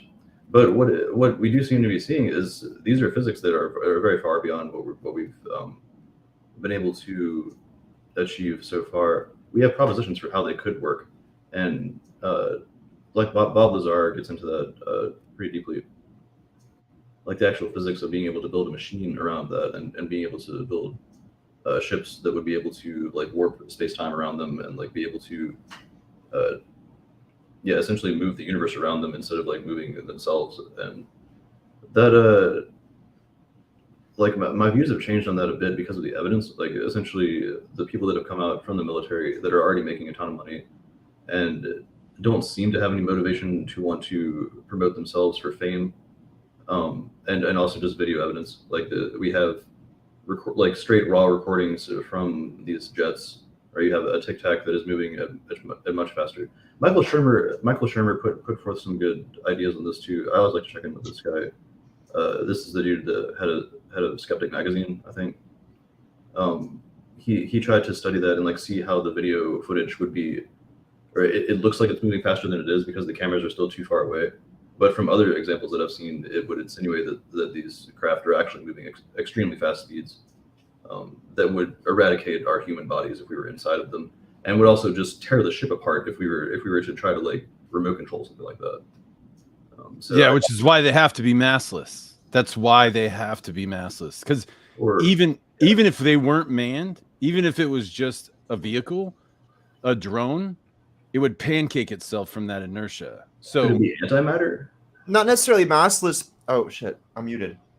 Oh no, I'm not. I'm not necessarily massless. Sorry, excuse my language. Oh ships.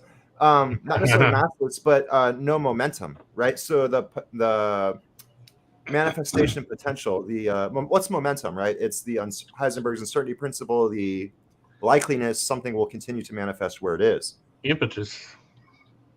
So like it's not necessarily the all I'm trying to say is it's the momentum, right? So it's the overlapping of past and future, but that's a synchronization of that energy orbiting outside of our holographic universe, in your words, Brad. Right.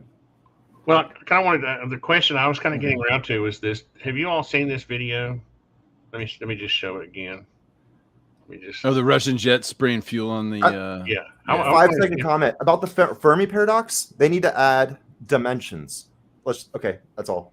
Well, it's an equation. Like there's a full equation on that I haven't personally attempted to unravel, but it seems like a pretty equation. My question is this, okay?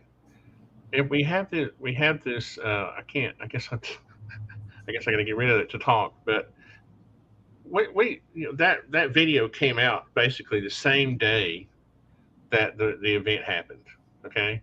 And we have this crystal clear video of a jet, right? So this is a military. This is the military releasing crystal. Yeah, you're right, man. They could show us if they wanted to. And and all we have from the UAPs are. And of course, Mick West has shown us that one of the videos is actually of a field of stars that they're videoing with night vision, which I'm pretty convinced he's correct about that. But I just wonder what you all think about that. I know Brad probably has an opinion because you were actually in the military. Don't you think it's odd that it's almost like that was a propaganda video, but we can't get the propaganda videos that we want, right? I mean, they have them. They have the video. I think the thing is that they don't understand it, and so they don't want to release something and then get questions they can't answer, right? Because then they'll just look stupid. So I think what's happening is just like I talked about before, and I think Carl Vibe, he interviewed somebody at I can't remember the name of the ranch, but anyway, he's Wilson Ranch, Mount Wilson Ranch, and Mount Wilson. Yeah. There was a lady who was walking her dogs. I put it in that episode I did, The Truth at the Speed of Smell. She was walking her dogs, and a UFO zipped on by, and a plane got after it, F-22 or whatever, and it just disappeared. And that's what would happen if you were looking at it through a wormhole, and then it shot something and it put energy into that wormhole. It would close that wormhole. If it changed the mass of the craft at all, it would slide the mass either forward in time or back in time, and it would pop right out of our instant in time.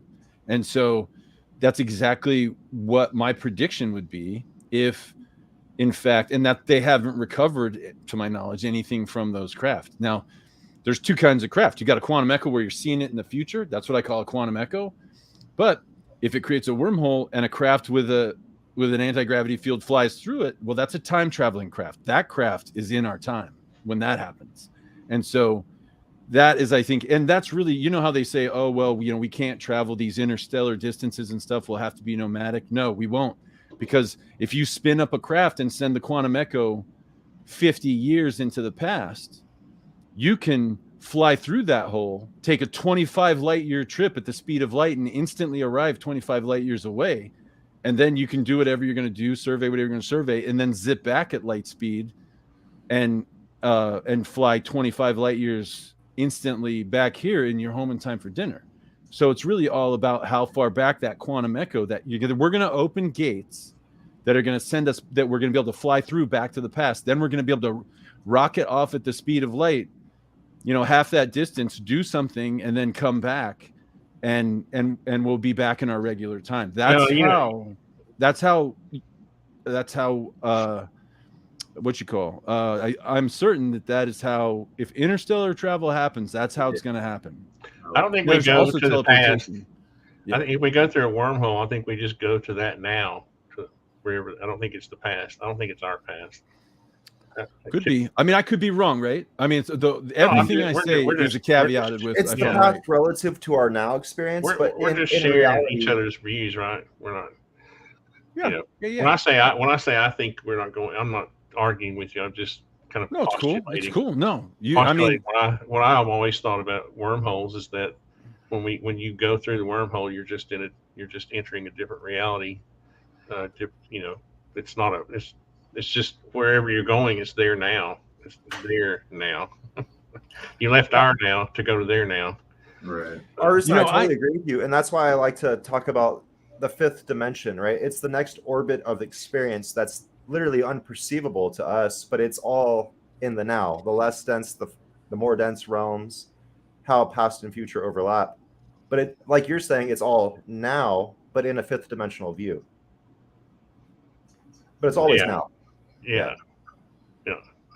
I mean, our consciousness, right? Our consciousness, whenever it's perceived, it's now, regardless of where it is in the resolution of the hologram, right? Because time is just resolution on the hologram. So essentially, if you went back in time, you're on the hologram, but you're just smaller. I don't think time exists that way. Well, I mean, if I'm right and we're on the 2D holographic surface of the black hole, and time is resolution on the hologram, essentially time traveling is just getting smaller resolution. To me, time is just something to allow us to make comparisons. Yeah, I think that's valid. When we see time dilation, it's just that we use time as a descriptor, as an analogy or something. I don't think. I completely agree. I think that's one thing time does for sure. A physical thing, right? I mean, why does it have to be time? Like this, I was going to ask this question earlier. Brad, have you gotten to talk to Donald Hoffman at all? No, nobody talks to me. Except for Tony. We do. Yeah, I talk to you, Brad. Come on, man. Yeah, I said Tony and Alexei. I mean, that's pretty much it, But no. Yeah, no. I mean, I would love to. I mean, I've had NASA scientists like, kind of get sideways with me and try to tell me that anti-gravity wasn't right, and we took it offline, man, and it's crickets from that guy now. He's like, I mean, like, they got nothing to say. I mean, and now, of course, this is, to me, it's self-fulfilling prophecy, self-licking ice cream cone. I think it's because I'm right. Maybe he just thinks, oh, this guy's a fucking idiot, so I'm not gonna waste more time. Who knows? But Patrick, I have a question for you about the brain. I do have a question for you, because I think aliens is a very big deal in what we see as reality. Because here's the thing. In a 14 billion year old universe where our planet got a reset 65 million years ago and our whole evolutionary business kind of started over, so to speak, but it really didn't. But if it, if we just assume for the sake of argument it did, then that means we're the exoplanet, right? Because 14 billion years ago, in any sufficient Earth-like environment, if you believe in physics and the law of and the stationary action principle, which means, essentially water always goes downhill, what goes up must come down. Essentially, the rules of physics are such that whenever the conditions are like Earth, humans happen, period. End of story. Just like water going downhill. There is no, oh, it's so random and we're so lucky. No, if it's like Earth, then it happens, period. That's a fact. You'll probably get life, but you get if you have Earth, Earth like, say 100% Earth like environment, you get humans, period. It happens because you don't have to get them in the same form. No, I'm just saying, if it's exactly the same as Earth, it happens exactly the same way. If you believe in physics, atoms and molecules can be assembled in different ways. I mean, right? But then you're saying that it happens randomly. You're saying that the stationary, because here's the thing. I'm saying there's a creator. Yeah, no, I'm serious, and I'm saying his rules of physics say. I'm saying he could have created different. Yeah. He could have assembled them differently on another planet, and it would be okay. I wouldn't be okay. That's true. That. I mean, that's totally true. He could, if he made physics different somewhere else, totally. But you can assemble them the same with the same physics. I mean, differently with the same physics. Well, you can also assemble life with antimatter and with silicon. You could possibly, like, there was a video I watched not long ago where we had an example. They showed like alien life and human life first making first contact, and then they go to shake hands, and then they eradicate each other instantly because the aliens are made out of antimatter and we're made out of matter. So there's thousands of possibilities. I do tend to lean on the side of humans are the most likely thing to happen on. Or it's most likely that things like humans that would have the things with consciousness would be like humans. You have bilateral symmetry, sure. Like you see most creatures have bilateral or trilateral symmetry.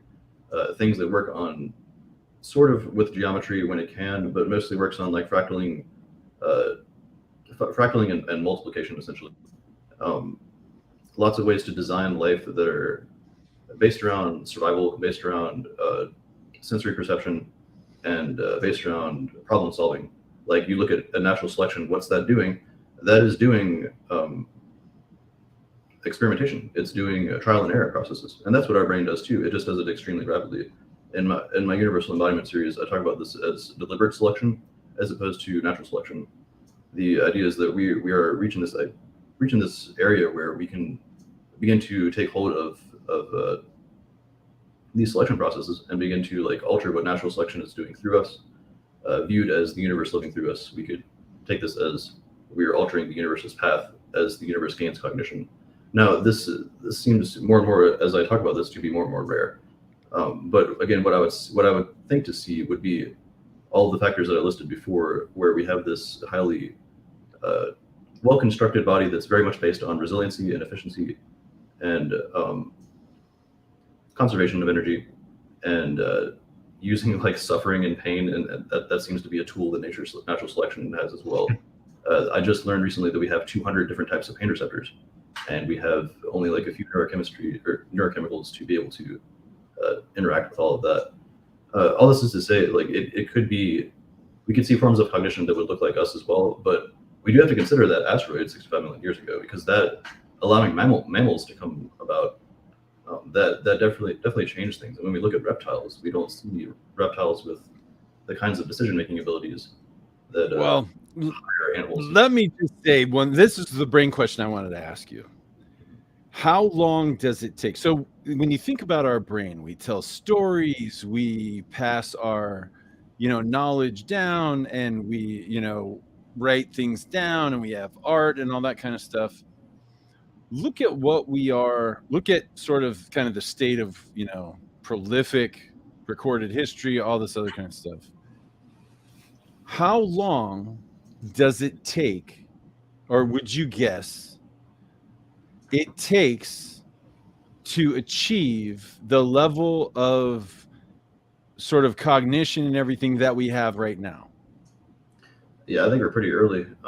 But then again, there could be forces and physics at play that could yield cognition in much different forms. No, I mean just how long, I mean, I'm just talking about brain development. What you know about the rapidity, the speed of brain development across, like, kind of generations, like 10 generations ago, we were it's pretty the same, right? Like, I mean, I guess what I'm trying to reconcile is, if we've really been on this earth for hundreds and hundreds of thousands of years, right? How is it that we only have records of shit we were doing, written down on walls in hieroglyphics that only go back like 6,500 years.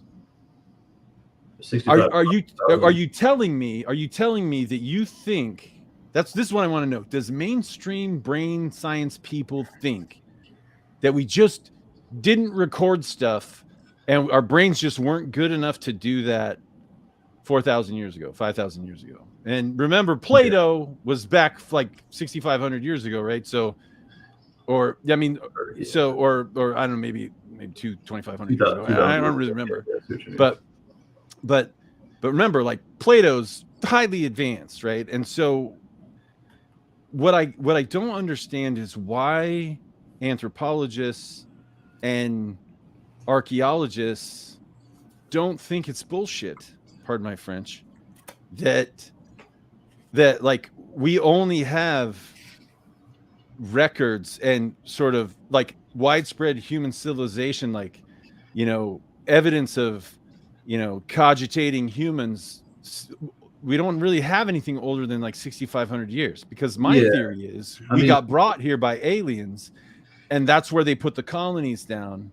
They hit the planet with the meteor to wipe out the dinosaurs, because we showed up. There's only 2 species of mammal that have Rh plus and minus blood. It's chimps and us. That's it. There's no intermediary species between chimps and us. And I think that's crazy. Oh, well, and I think, go ahead. If I may, there's a bit of a fallacy that comes up. I don't mean to like criticize these ideas. No, criticize me. Seriously. I'm not mainstream cognition. I just look to all the different fields that surround brain science in general. Sure. I actually prefer the field of phenomenology. It's just up and running. It's only been around for like the past 30, 40 years since Husserl. What's phenomenology?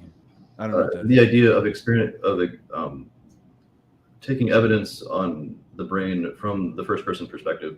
So essentially this would be studying or just from the personal perspective. That's phenomenology. The idea of neurophenomenology is this notion of using personal first person anecdotal data in a statistical and analytical way. So this has a lot of promise in the fields of hypnagogia states, like the states between awake and asleep, because we have a lot of weird stuff going on there where we can actually report from, and during lucid dream states and things where we can't just drop an electrode in the brain or like use a scanner to see what's going on. Like we have to take it from the first person perspective. Anyways, this idea that because we have cognition available now, well, I guess, can you repeat your question again?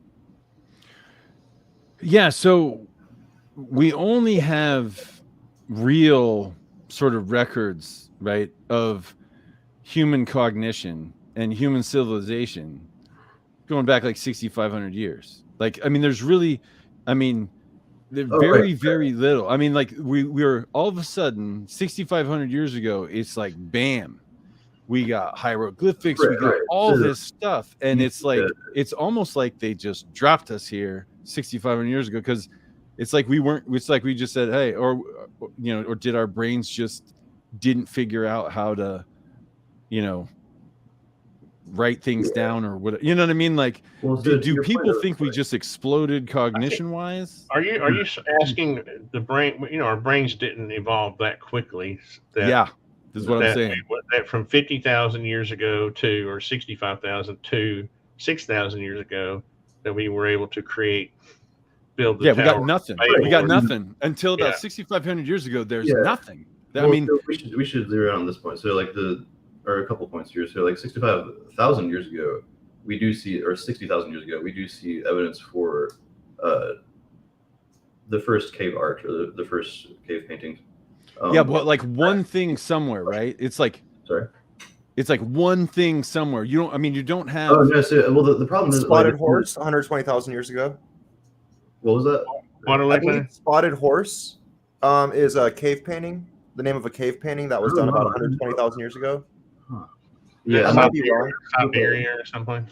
No, I mean, I believe it. I believe it. When I hear that, I think failed colony. Like we put people down, they got ate by saber-toothed tigers and 10-foot bears and direwolves, so it didn't work. So I like saber-tooth better.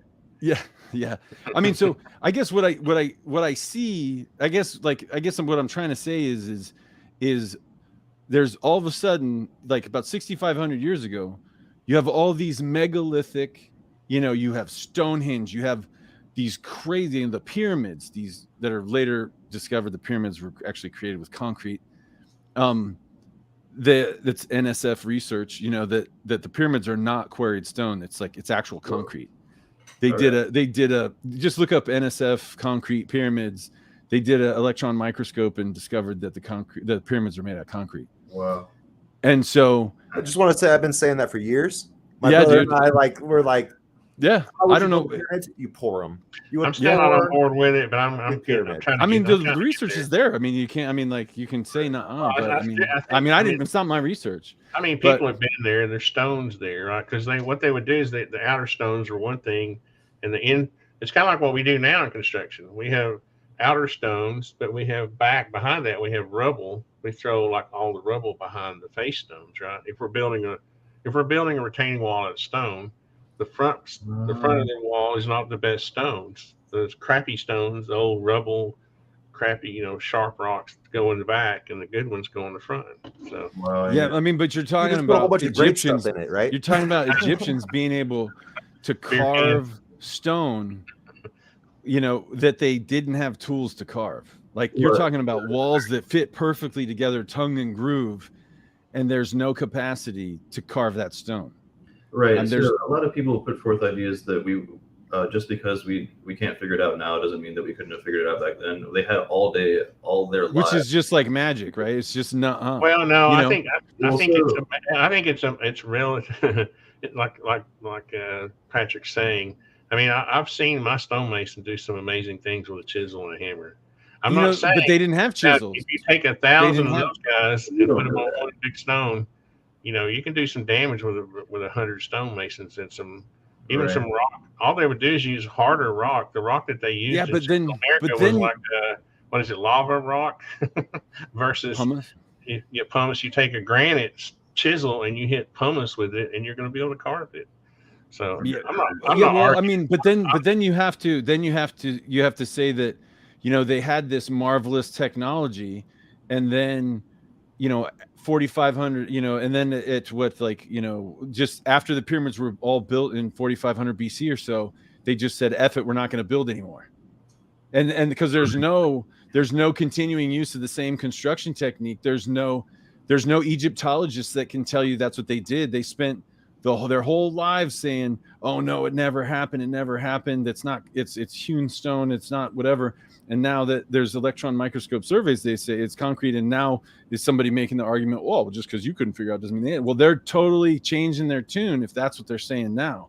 So, right. I mean, and then you have to reconcile the idea that they just had this marvelous technology and made these eternal permanent buildings, and then just said, oh, we're not going to do that anymore. We're gonna build shitty stuff, that falls down. But we didn't, Brad. In the Dark Ages, we built these cathedrals. Man built cathedrals that I'm talking about. No, but okay, but I'm talking about today. Nobody builds I'm cathedrals talking about anymore. Egypt, though. I'm talking about Egypt. After the pyramids, we didn't we do that cut down trees and we make 2x4s now because it's a lot easier, and we nail them together with nails, and we put siding on that. We don't build cathedrals anymore because it's hard. And stone's expensive. So times change and economies change, right? And methods change. I mean, I've been in the construction industry for 45 years. You're talking about technology that's erased from the memory of time. Well, that may very well be the case. To Artisan's point, the idea that we're not making super elaborate stuff now outside of cathedrals and all those kind of things. There are stages through history, and I really need to refresh on the long stage of human history. But if I remember correctly, it was around 5,000 BC that we started having cattle and using cattle and yoking the ox. And around that time, we started building and considering how we were building. That depends on location, though. There, in the places where we've had those types of agriculture started to pop up, markets started to form around that, and the idea of having real wholesome food and like well cared for gardens and all that. Those eventually became automated.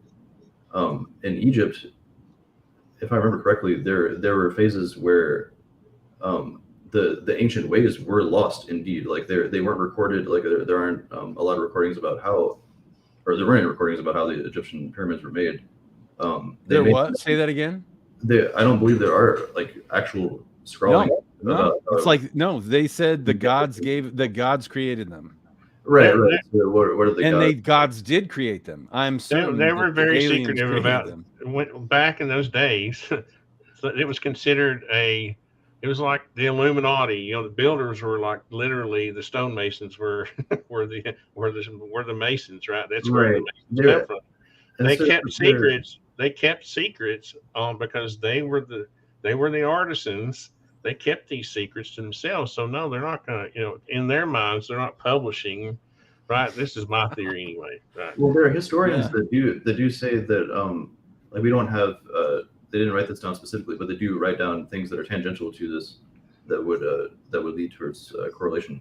The idea that many of the Egyptian workers that we consider slaves were actually designers. They were actually people that were treated quite well and were working on rotation. Like they wouldn't work every single day. They would be working on designs or like doing things to help the overall goals, or they'd be taking on religious roles where they would be acting as ambassadors of God and the god Pharaoh. Of course, they were doing this as God, or as Pharaoh was the main messenger of God. And so in that regard, they had that motivation. And that was another point I meant to make, is that we don't have that motivation to make these things other than in the churches, other than where you see the cathedrals and the grandest buildings, and where you see capitalism.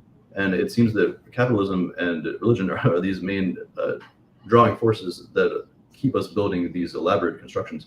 Whereas like with the pyramids, I feel like they may have hidden the methods that they used intentionally, or it just died out for sake of convenience. Like we've just started opening markets, we started making like huts and more like. I just think that the effort to build those would be so monumental. There would be so many people.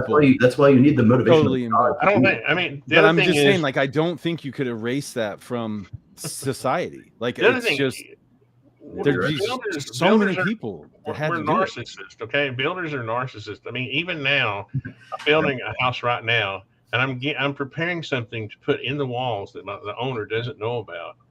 So I'm going to drop it in there, and we do this on every house. Okay, we put things inside the wall. We'll write things on the studs right before the drywalls. We'll literally be there, and right before the guy puts the drywall up, we'll do it. Okay, homeowner will never know about it. Builders are like this. We love secrets. Okay, we love it. We love this is the only thing in our trade we don't get to do much. We have to, we work too hard. We're abused by homeowners. The only thing we have are our little traditions, right? And I believe that this tradition, those types of traditions, have spanned time. And I believe the Egyptians just didn't want to share. I mean, I believe these things. This is how one way it gets lost to time. But I don't know. I mean, I want to say something to both points real quick. Artisan, I've done a lot of commercial work. Yeah. The most common Easter egg in a building, in my opinion, is a bottle of urine. Please don't do that. Please don't do that. No, there's one culture that brought that to the States. But anyway, I mean, that's just what I saw in the construction industry. You guys are like 4 stories up in a condo, and they don't want to go down to use the porta potty. They just use a bottle, put it on the 2x4s. Drywall goes up. It's over and done. But like what I'm trying to say now here is about cycles of time.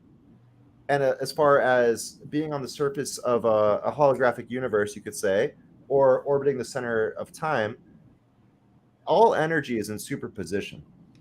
And when you consider the human brain waves, we go through our circadian rhythm. And when you think about the Earth itself, it goes through a 25,920 year precessional cycle.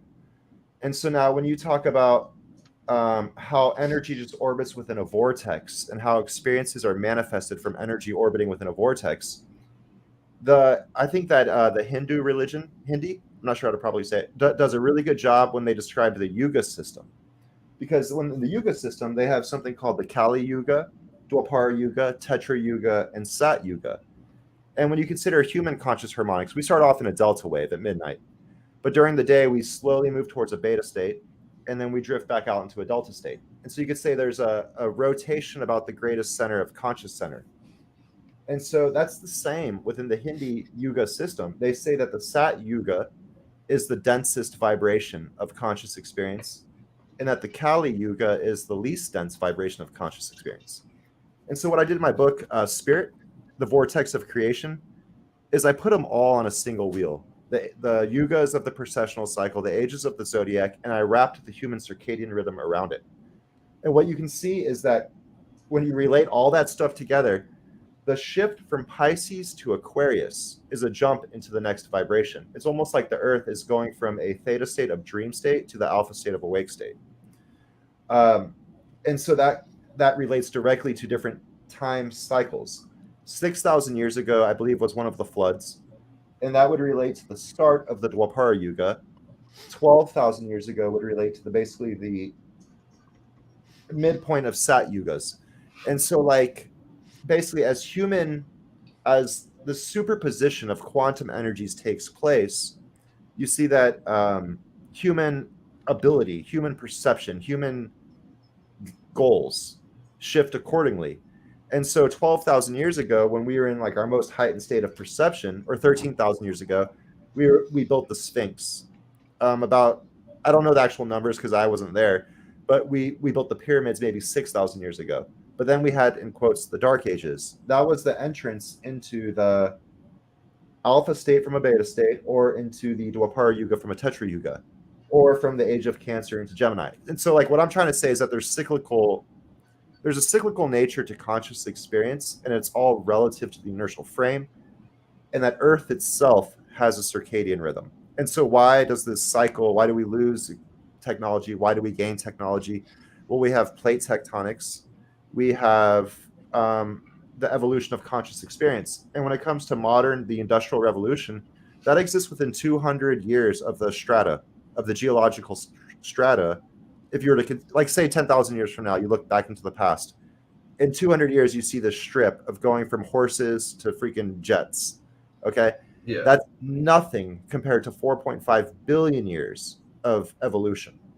And so what really says that humans weren't advanced in the past and we just lost it because of a cyclical nature? Yeah, and you know what do you guys get what I'm saying already? Or yeah, that's a great. Yeah, dude, and that's like my whole point is that in this short period of time, we've just done crazy amounts of stuff, and it's almost like it's just radio silence. Like we weren't even there. We were super dumb. We didn't do nothing, before 6,500 years ago. And I think it's because that's when they brought us here, was 6,500 years ago or 10,000 years ago. I think that our exoplanet is exoplanet Earth, and interstellar humans brought us from other exoplanets like Earth and put us here, and that was my point, was that how is it that we're so highly advanced? I mean, we've the crazy amounts of advancements and stuff that we've made in the last couple thousand years, but 6,500 years ago, it's like nothing. Like it's like we're not even there, and I just think it's bullshit. I think there's no way that we are so like prolific and just dominant, and we're just really crushing everything. And it's like, but 6,500 years ago, it's like it was like we were just vapor floating around, and there's like almost nothing you can find that. I mean, you might find a cave painting here or there. But, fair smell. Yeah, but that, to me, that's just like, oh, we put a colony down and they got 8. It wasn't until they flew like some kind of banner, some kind of billboard in front of the sun 10,000 years ago that said "honk if you like ice." They put the Earth in a shadow, which if you put the Earth in a shadow for 30 days, you get an ice age. Okay, right. And so then they took that away. And Alexei, you talked about how 6,000 years ago there was a massive flood. You're absolutely right, because when you put the Earth in an ice age that's artificial, and then you pull away the billboard, it starts to heat up, and it starts to go back to and then you get this massive ocean of melt blasting through someplace, wipes out Atlantis. Well, not only 6,000 years ago, but also like 12,500/13,000 years we do ago, have 26,000 years ago. 26,000. Multiply that by 2 again. You got that number. Like it's a cyclical nature of cataclysms. Sorry, go ahead, Patrick. The Earth to the sun, that changes over these time periods. We do have evidence for that. 11-year sun cycles. Yeah. Well, you have mini sun cycles, right? You have like a mini 11-year, then you have these longer. Like we've had several. I mean, how many ice ages have we had? We're due for another one. I think it's like another 500, 1,000 years or so. But, but see, I mean, I got to tell you, like, I really believe that when they say, this El Nino didn't cause the ice age. I don't think. I mean, just to me, like, I mean, to me, if you look at the energy that hits the Earth from the sun, I don't think if you just look at that, and I don't think you get an ice age. Like, there's no way that Venus is pretty much, just a total oven, and we're gonna be, it's very like we're in a very special area, and it's like you couldn't be any farther or any closer to the sun, or the Earth would be permanently frozen or permanently burnt. And the moon, like again, we have this oversized moon that was just the right size for us, and we think that could have been from like another planet smashing into our, breaking off a piece of it. To your point, we are extremely advanced, and it's almost unbelievable how far we've come over the last few hundred years, and the last like 30 years, to be honest. We're also extremely stupid. We're also extremely easily deceived and manipulated. And when you study psychology, like unfortunately, this is something that I noticed from studying psychology over the years. We're on autopilot 95% of the time, and I've heard multiple clinical psychologists use that exact phrase. We're the large majority of the time we're running autopilot. We're submitted to this compartmentalization, and we're not very aware. The amount of consciousness that we have is that which natural selection would have selected for to allow us to reproduce and interact and be able to grow food and extrapolate on ideas and use tools and things like that. So what we see, to Alexei's point, I also want to make this point. Alexei's really good at making metaphors that are actually real. We talked about this last time, I think, or that are very like tangible in reality, but they're also like beautiful, like they can be taken as beautiful metaphors. And that idea of the idea of consciousness in these cycles, like going through cycles throughout time, that is something that I reflect on I reflected on for a long time now. Since doing psychedelics about a decade ago, I did have these breakthrough experiences where I reflected on like what Vietnamese Buddhism refers to in the idea of Avalokiteshvara, the God that hears all sound and hears all experiences since the dawn of time. Being able to like have that kind of connection with human consciousness is extremely exciting to me and extremely humbling, like the most humbling thing that I can imagine, honestly, like deeply reflecting on the long story of human evolution. It does require a lot of study though, and the more that you study, the more that you see there are indeed these like jumps in cognition, or there seem to be. But the problem of Brad, like you were talking about, the idea of the lack of evidence, that's going to happen because we have to uncover it. We have to dig up the evidence, and most of it's buried or dissolved. Like all the wood, all the leather and the cloth and all that, like all that's dissolved. We have beads and we have things going back like 100,000 years, 50,000 years, where we're like making small, simple parts of art or designs of art, and you can kind of see like the gradual progression over time where we do actually reach these technological advances. But the technological advances don't really start hitting the fan until the past few thousand years.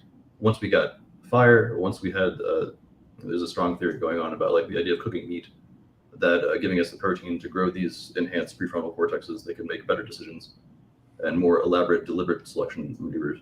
Apparently, agriculture was a big one too. Agriculture was a big one too, because once we had agriculture, that's like I was saying before, that really changed a lot of the way that we respected other animals, as well as the way we respect each other, and the kind of respect we had for building constructions and things like that. We started building cities because we needed. We started building cities in 4500 BC with the pyramids. I'm talking about. And we just stopped. I'm talking about that period. Yeah. I mean, agriculture started a long time ago. I mean, we're talking about after the caveman.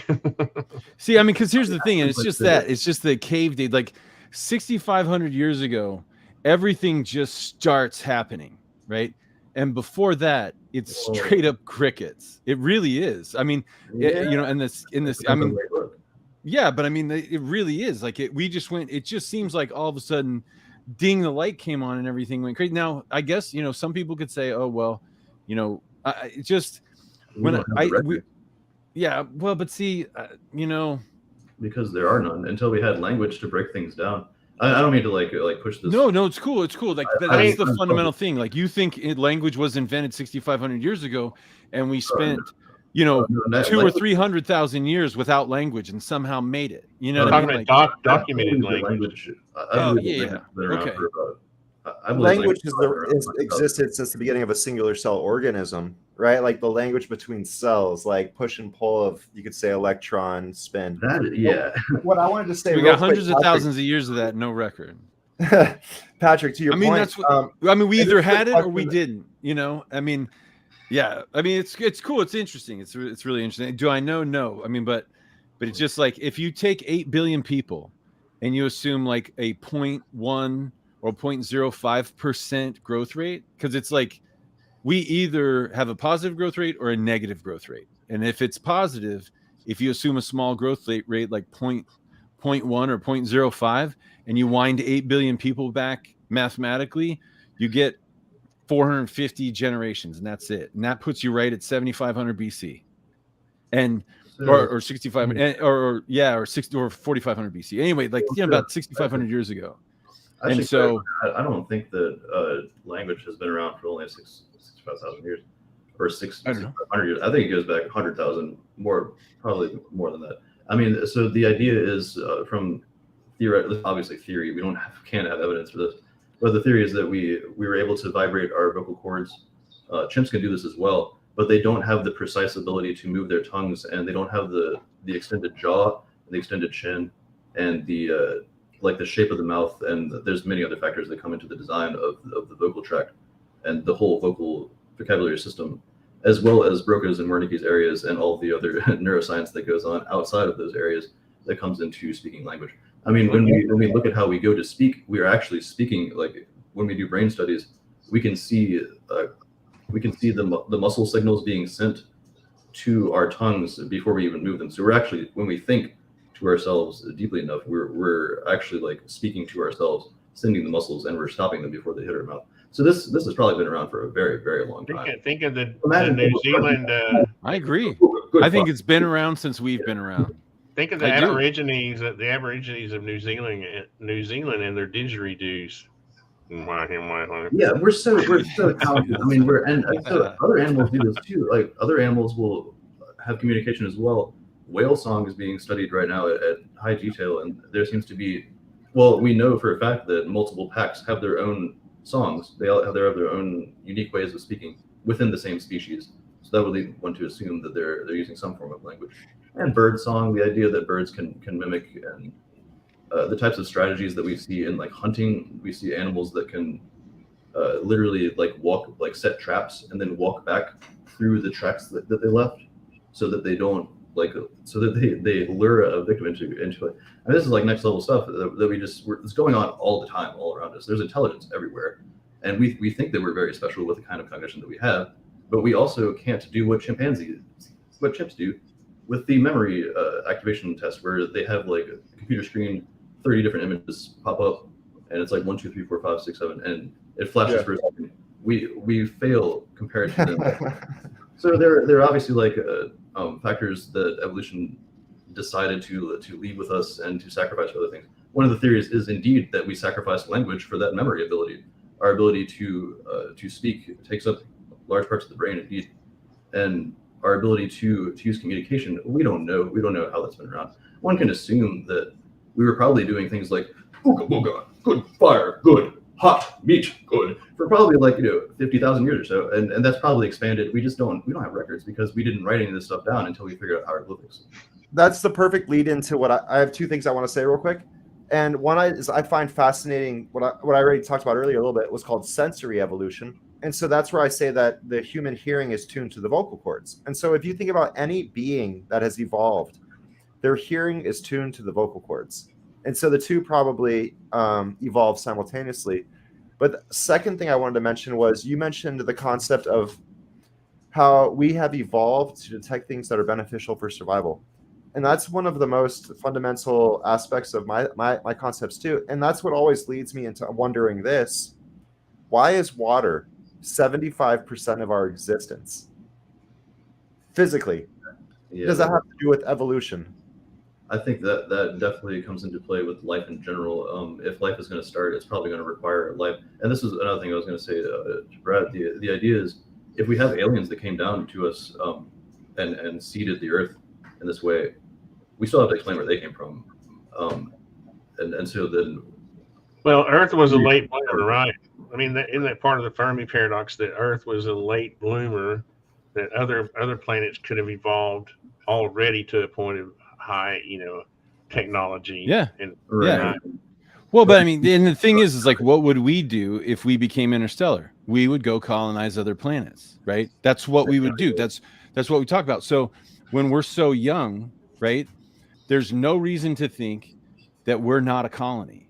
And when you actually objectively look at the insanity of the learning curve, that you would have to assume, you really have to say that, oh, well, think about how much knowledge we are preserving now through, and how long that will last. Like right now, we're cataloging thousands of years, right, that we have in books and computers and all that stuff.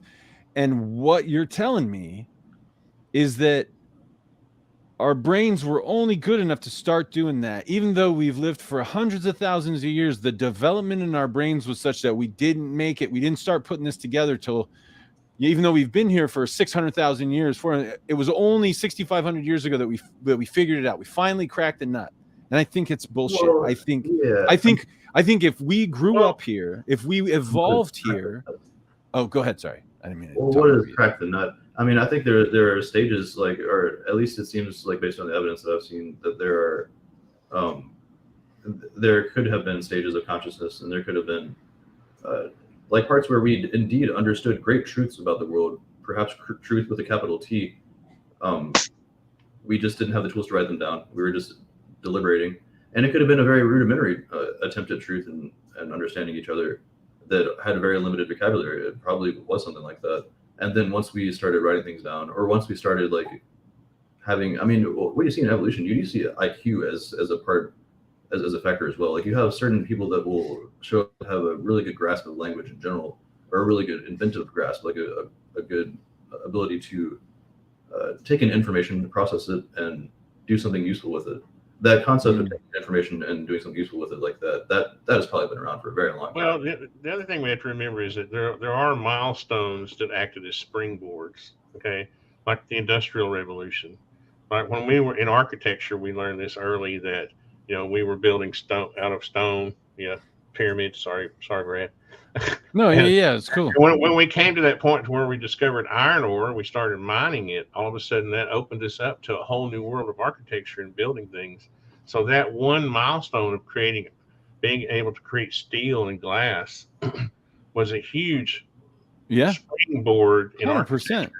100%. Right? So the 1870s, the revolution, we started 1930s, we got modern architecture, and that was a springboard. So it's kind of logical to think that there are times in history, when we have these springboards that advance us forward quickly because 100%. Of discoveries. Totally. And my only point is that if we've been growing here for 600,000 years, or however long they think that, sort of we've been evolving or whatever, I think that those milestones and all this stuff, I think the capacity to develop the brain is way slower than we're giving it credit for. I think it takes yeah. long to make that happen. Yeah, That, I think that the 6,500 years between recorded history and now means, because we are so advanced right now, that tells me that we didn't start 6,500 years ago. That if we actually evolved from the soup on Earth, that we wouldn't have in parallel evolved as Black people, Asians, white people, Arabs. We wouldn't have evolved from the exact same source and then spread out everywhere, changed, forgot who everybody was, and then a couple hundred years ago the English meet the Zulus, and all of a sudden we're it's just like, so if we really evolved here, as I think maybe mainstream archaeologists say, they just sort of don't even pay attention to the idea that we had to grow up here and evolve kind of all together from the same spot or from the same creatures or whatever. And by the way, none of that's in the fucking fossil record, by the way. And then we became Black and Asian and whatever, and we spread all out. We forgot everything about where we were and who we came from, whatever. Then we changed, then we met, and now we're trying to get that. So I guess it's possible that, a super teeny population of Chinese people built 13,300 miles of 50-foot tall, 25-foot wide Great Wall of China, right? When the population had to be like almost zero, but somehow they did it, cut it out of the mountains with tools they didn't have. Just like 500 years, right? Dude, no way, man. It took so much longer than that. There's no way. 13,000 miles. Do you know how many miles of wall Trump has built? Or I think 14, right? 15 miles. Dude, you're talking about 50 feet tall, 25 feet he wide. wasn't given much of a chance, to be honest. No, well, I'm just saying, like, when it comes to building walls, right? Out in the mountains, cutting them out of stone. I mean, like, if you wind the population back to the size it should have been. The other side of that, though, Brad, is that what purpose humans had a purpose to build the wall, right? The aliens aliens had no purpose to build. To protect their colonies. Their colonies that were they trying to been a little more efficient about it, I think.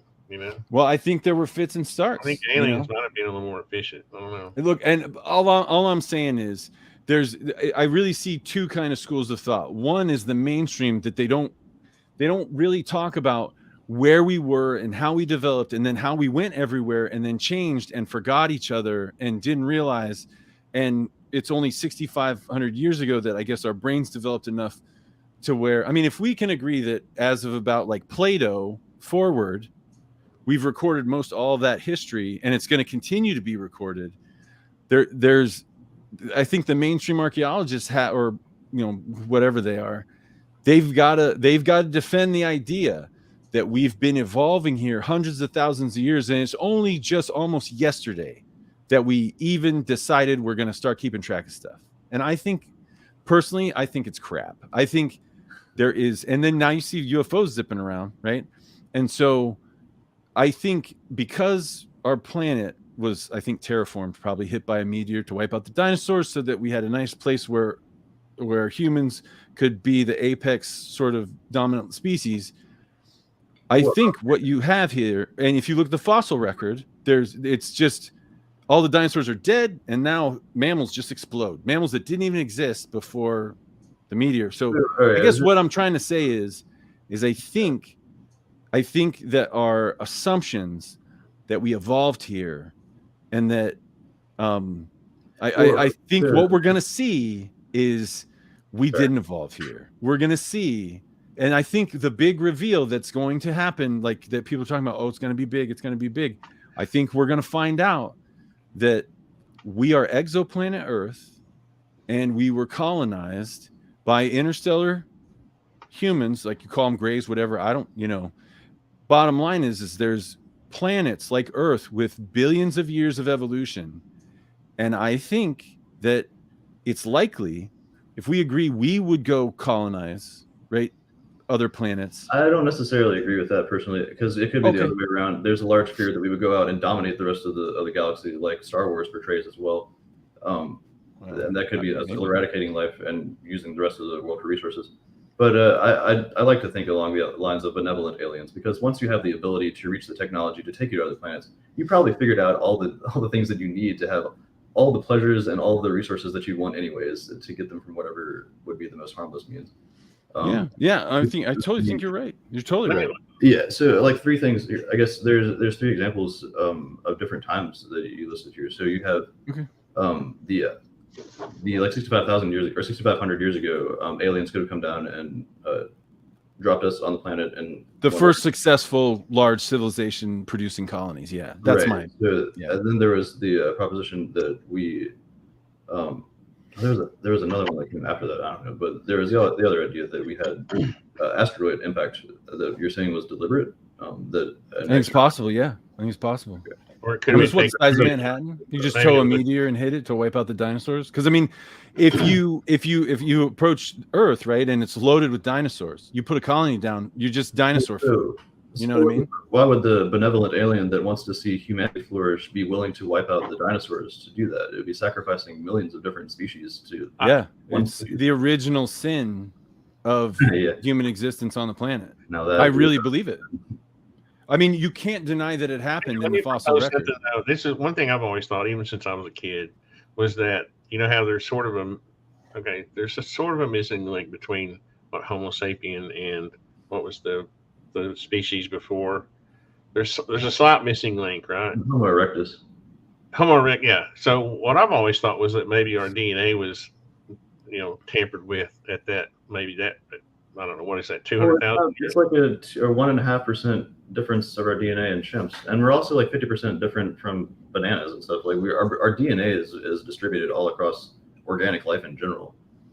Yeah, I mean, and you would get that if you were interstellar aliens with multiple exoplanets and could pull different species from different planets and then kind of drop them off in one place. I mean, what you're talking, I think one of the things that would avoid, I think the reason that we are so different in terms of, like, you got black people and Asian people and Arabs and white people. The reason we're so different is because I think it's possible that we come from a similar genetic origin, but we were put down in different spots on the planet. Mm-hmm. And so, and I know it kind of just, even the idea that aliens are colonized, I'm just saying the only way you get there is if you think, okay, well, maybe we would go colonize. But then it's not just that. It's like you have to get humans to don't kill each other, right? So in some ways, it's like a social petri dish where we learn to coexist and embrace diversity and things like that, which is kind of a necessary thing if we're going to enter this, kind of, if there's an interstellar community, it's important. And so what I see as a potential reality is that in the same way we might go colonize if we did, if this is happening at scale over billions of years, then of course we're going to grab some humans from this planet and some from this planet and some from this planet and some from this planet. And then we're going to put them down in different places, and we're going to give them sort of a common themes of religion. We're going to build them some structures that, are out of concrete. And if you look, there's pyramids in Vietnam, there's pyramids in South America, and there's pyramids in Egypt. And so it's not unthinkable that, and then when you hear like there's like a tooth and a bone fragment of 100,000-year-old DNA, I hear failed colony, like, we're gonna have to kill the megafauna. I have one little comment on the pyramid thing. Okay. Oh, sure.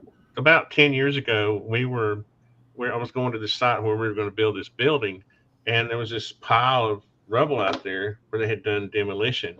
And I thought that someone had created art. I didn't realize at that time that it was a pile of demo material. I thought someone had created an art feature in the middle of this, right? Because the lot had been cleared, and here's this feature out there by itself. And so I go up to the owner, and I'm like, hey, that's a cool art, feature out there, structure that, and he's like, oh, that's just a pile of stuff we dumped out there, right? So when you pile, and I know, let me first say, Brad, I'm never. No, man, I love the story. I'm never arguing with you. I love discussing this stuff. Okay. Sure. Yeah, me too. and I'm going from my experience in like mainly from construction, right? So Yeah. when we pile things like gravel, when we pile them, they end up in a pyramid shape, right? I think Sure. that a pyramid is a natural shape, and that man just mimicked. I think that's how we came up with this common shape because it is weird, it is odd that we find these similarities across the entire Earth, right? I think it's actually a common shape. If you take a pile of rocks and you stack them up, you get a pyramid. Just naturally, Oh, so that's a great concept. What you're describing actually is very much referenced in cognitive science as well. This yeah. is what is the term? Self-organizing criticality. Yeah, we have critical instances of useful development in the brain that self-organize themselves based on that actual pyramid structure that happens naturally. It's used as a metaphor in cognitive science to describe how we arrive at certain decisions as opposed to others. It's funny. We even make jokes about it. Every time we have a load of gravel, every time we have a load of gravel delivered, I'm like, hey, look, guys, there's a pyramid. And I don't. Again, I'm not trying to like. No, it's cool. Contrary or anything, Brad. Dude, be contrary. No, it's fine. Like seriously, this is important. This discussion is very important. I think what Artisan and Patrick are saying are very related, and there's natural shapes to the universe, right? And so I think Plato might have been the guy who described the Platonic solids, right? And this even relates back to what Brad was talking about earlier with the stationary reaction principle, where fluids or structures in general want to take the path of least resistance. And so when you talk about the demolition of a building or the destruction of something, it's going to fall into the shape of a pyramid, right? So that is one of the Platonic solids. And when we talk about the fluid of creation, we talk about the fifth dimension vortex, meaning the surface of the holographic universe, in Brad's words. The pyramid itself does have a quality, you could say. And that quality would have to do a lot with the separation of vibration. And what I mean is that the pyramid is a shape like this. And if you consider the standing wave that can exist at different levels within a pyramid, it's different lengths in a way. And it totally just slipped my mind, the final point. But like basically the pyramids in general act like prisms was what I was getting at. And so like when you shine light through a pyramid, it creates a rainbow. Shine light through a pyramid, a stone pyramid, you create a radio prism that's separating different energy systems. Okay. I just remember this. This theme has been around for a long time, right? Because I'm old enough to remember when the internet came online, and one of the first things that started coming like online was this idea. All of these ideas about the pyramids are all over the world. Like this stuff has been around forever, right? And I remember thinking about it. And as I would go out, when I would see this stuff, and I would go out to jobs, and I would say, well, dang, these are natural occurrences. I wonder if humans just are mimicking natural shapes with stone or whatever, other concrete, whatever, Brad. I mean, all things interesting.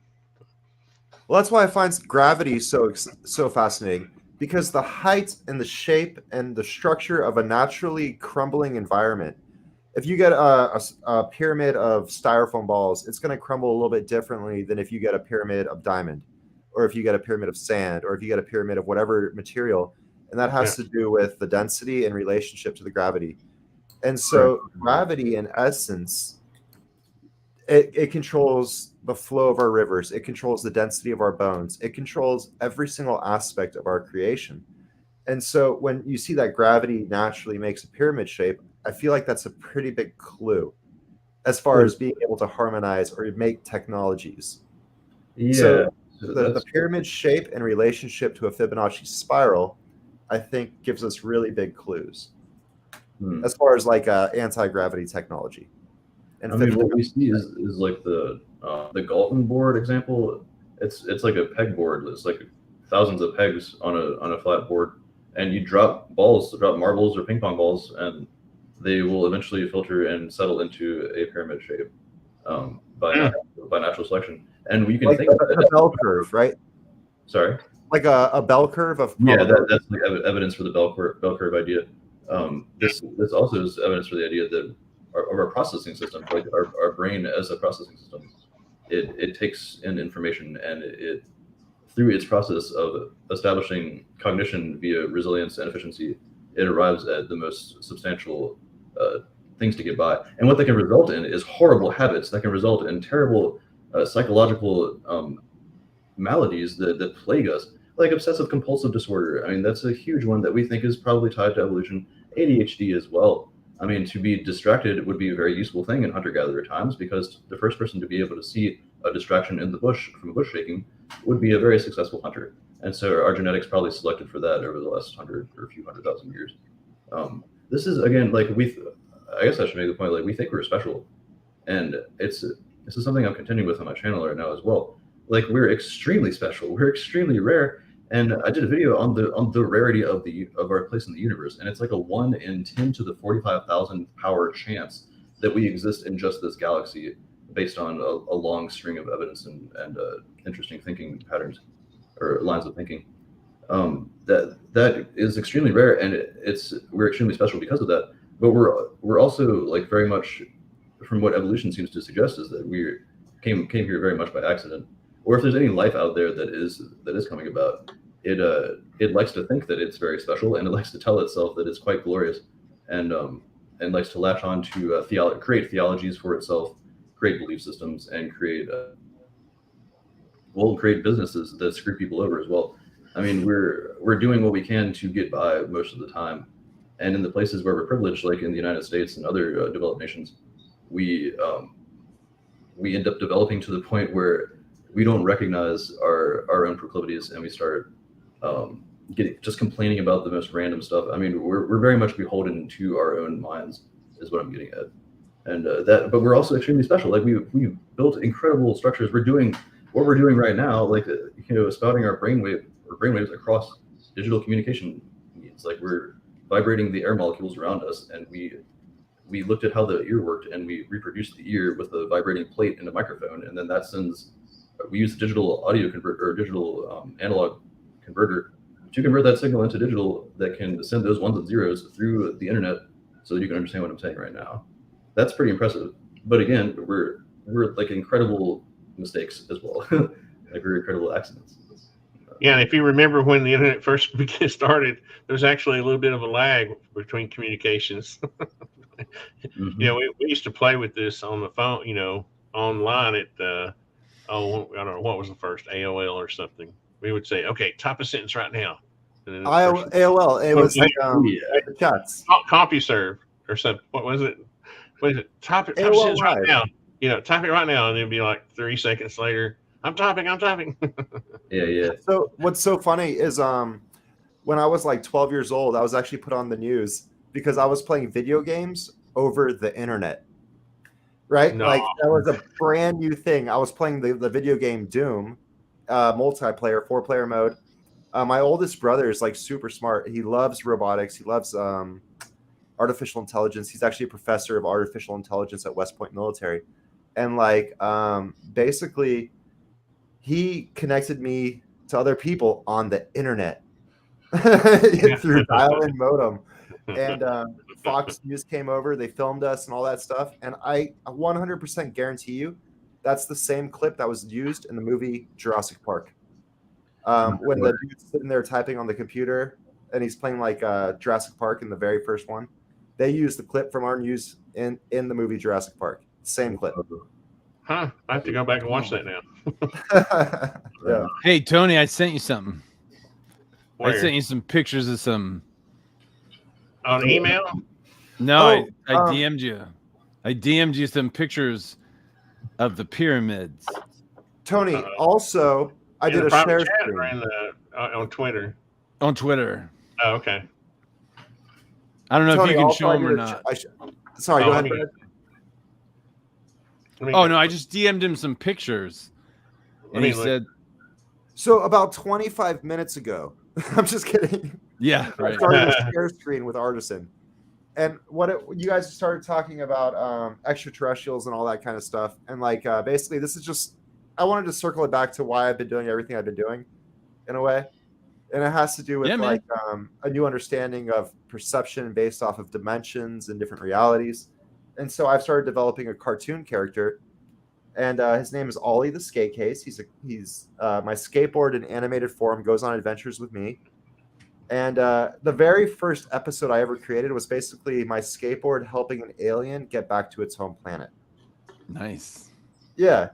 Profound. So, I mean, we don't have to watch it, but like, it's a 2-minute short cartoon.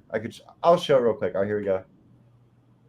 Let's see. Is this what you wanted me to show, Brad? Oh yeah. Well, I was just saying. Okay, so those are the hewn blocks that all those ancient civilizations across the world, the master stonemasons, could all create those. Yeah, if you look at them, they're not that perfect. They're not that, they're not. Oh man, yeah, but you're talking about Stone Age. They don't have, the only thing they can break rocks with are other rocks, and they've all sorted it out. Well, but you've seen the hardness scale of rocks, right? Well, yeah, you can't. You don't. But wait a minute. There's a couple more. I don't know if you, but it shows, what it shows is that every monolithic society had master stonemasons capable of doing things with tools that are, modern, thinking folks, they could not do with the tools that were available there. And so, I'm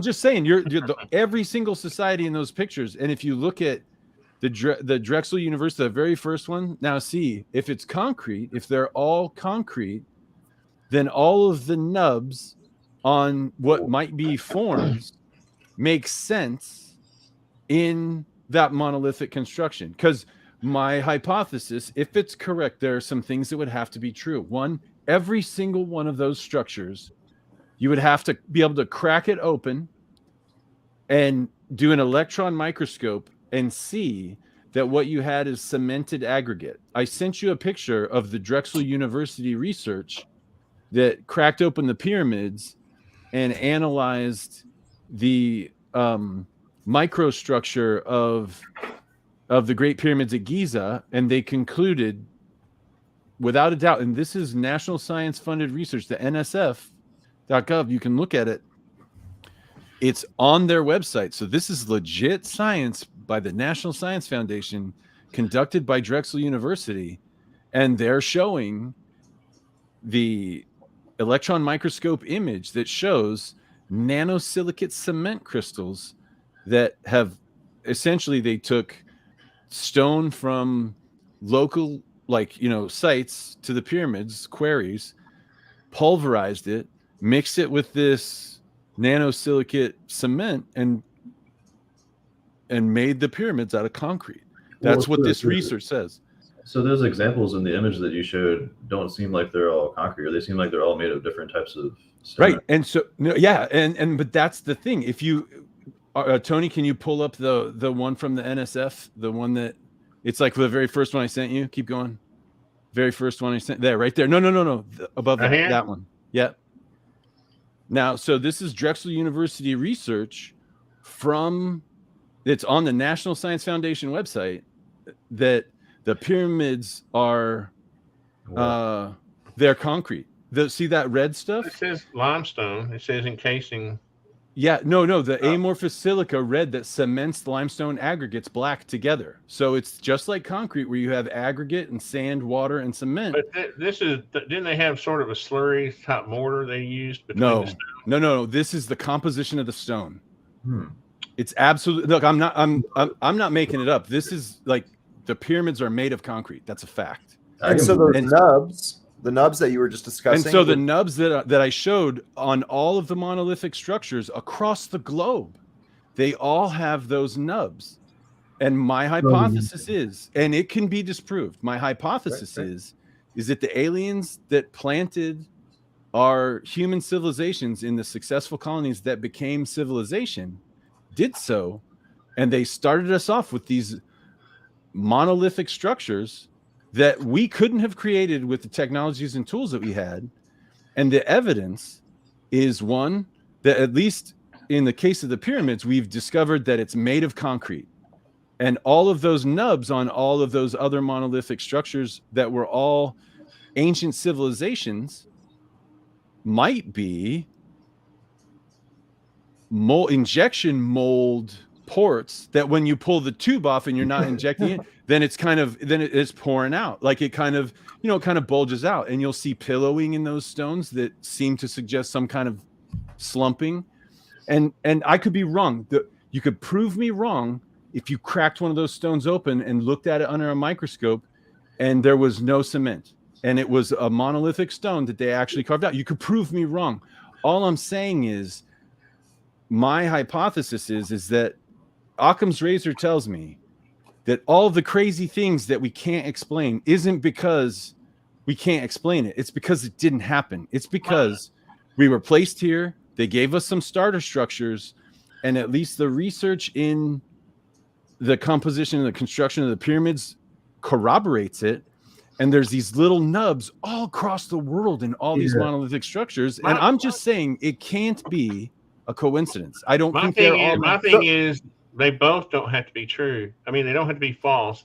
We could have been planted here, and those people that were planted here could have built the pyramids out of rock, out of stone. It's possible.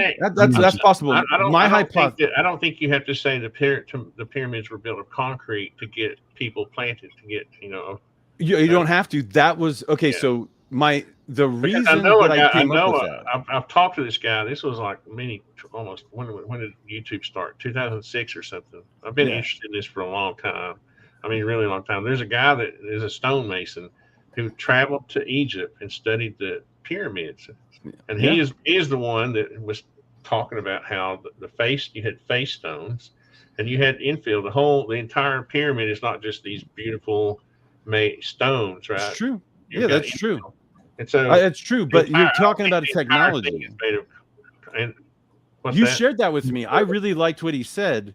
I took a different interpretation. He had some really interesting things to say about his experience and knowledge of the stone, but the conclusions that he drew, I didn't think they were not logically the same conclusions I came to. The other thing is there's a trick that we use even today in stonework where you have this great face of a stone, and then the way they fit together, right? Because it's like you can take thin edges and put them together pretty easily, right? Mm-hmm. And then the back, and then it's tapered back, like you have a back cut on the sides of the stone, and that helps the face of it touch really well, right? So there's tricks, there's skill in stonemasonry that allows you to do things that I don't know if that's what's happening there, but you're right. You're absolutely. No, he shows it. I want to touch on two you just can't get seams like that. You can't get prehistoric seams like that. I guess we'll just agree to disagree, right? Like, I mean, you think every society. I don't think it's prehistoric. I mean, 6,000 years ago to me is not that. It's not prehistoric. No, this is Stone Age, man. Those people technologically, all they could do to break stone was hit it with another stone of the same composition, like harder stuff. If you think you can like bang on just all that rock and get them to just like totally, I've got limestone gravel out in my driveway that's like this big. I can take that limestone and I can dig up a sandstone, mountain stone, and I can beat on it and I can chip pieces off with it. Yeah, but some of those stones, those stones in those monolithic societies, that's granite. You can't do that with granite. Well, and all their granite has like little nubs coming hardness. So if we were building things out of granite, most likely we had copper tools or something like that. You couldn't. Yeah, copper wouldn't cut it. You could because we did build the pyramids without. You need diamond carbide to cut. We didn't have power tools when we built the cathedrals. Yeah. Well, I want to say this real quick. You could get just literally sand and put it on top of a rock and then rub a rope over it, and it'll eventually cut through some hard rock. But what I wanted to talk about real quick was two different concepts.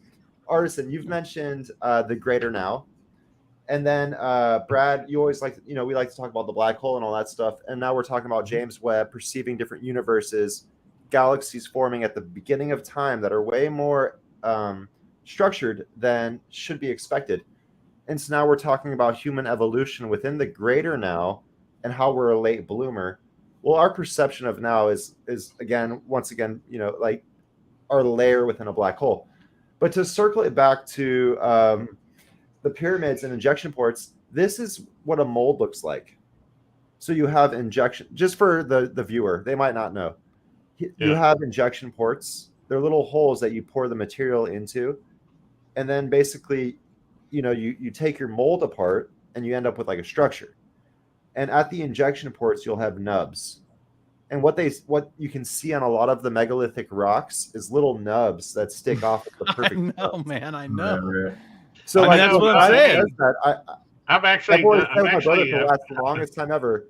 I've actually printed molds with my 3D printer though before, and I've poured rubber in them to make rubber molds. Right, I've built 3D printed molds to make molds, and so I could pour rubber in them, and all that whole process is a lot more complicated than just taking a stone and chiseling it. No, yeah, I'm just saying. In a way, it is. In a way, it's not. The whole forming process is complicated. You can even make molds out of just digging holes in sand. I mean, you're telling me you got to chisel. You got to chisel a mold. You got to make a mold to pour that shape. So instead of making a mold, Tony. But if you're aliens with the technology to do that, then it's not. I am alien. Okay, this is how I know all this. Hey, well, no, show them. Hey, can you show them? Can you show them the pictures of the pyramids across the globe the pyramids in Cambodia and how they're exactly the same as the pyramids? Just look up sand molds and pouring aluminum. Like you'll see people just literally get a straight flat field of sand, get a stick, carve a shape in it, and then pour molten aluminum, and it makes a perfect shape. So you don't need to carve it out of wood. You can just mold it out of mud and sand. Yeah, it's true. This is what I was talking about for common shapes when we were making piles, we get these common, I think this is pretty. Show the one though that has the arcing top though. The Cambodia up. Okay, well that one too. That's kind of the same, but up a little higher there. That Cambodia, Mexico. Yeah. Okay. Now what about that? How's that? I mean, this is just a steeper pile of rock. That's a different material. It's the exact same thing. It's like same thing. Oh no, they were there. That's lazy. I'm sorry, that's a lazy alien. They got to at least do it, make it a little different. They didn't. Their architects were lazy, weren't they? I know, man. Well, there's a risk that we run that pertains to talking about religion that could be appropriate for thing. There's a term called cataphatic versus apophatic. Apophatic is taking it upon yourself to actually say what God is, and then there is cataphatic, which is if we're going to take it upon ourselves to actually talk about God at all, as if we think that we have the power and the right to do such a thing, then the best that we can do is to say what God is not. And so this could be the same thing with the aliens idea. Like, who are we to say what these aliens are doing? What we seem to be running the risk of here, or at least the red flags that I seem to be getting when thinking through the critical thinking filters. We have the problem of filling in the gaps or just connect the dots, man. Like that whole thing. Just because we haven't figured it out yet doesn't mean aliens. This was a proposal that, like, when I used to be into Ancient Aliens, the thing that blew my mind was indeed those seams, like the perfect flawless seams, and we can't exactly describe that. We don't know how they did that, and we can do it with laser cutters and things like that today, of course, but they didn't have those back then. I guess we just don't know. There is one theory that they were able to use a chemical process to soften the edges of the stone. And then there's actually been research on this where they had these big pits, and they would, I don't know what the chemistry is, but there was it had to do with lime, and what's another chemistry that reacts with lime, that reacts with stone? It would heat up and it would soften the edges of the stone, and then they just shaped it with another stone, right? Yeah. So here's the thing: is that, like, I think that there's a chance that you're right and I'm wrong, right? So I think when I look at the fossil record, we didn't evolve normally.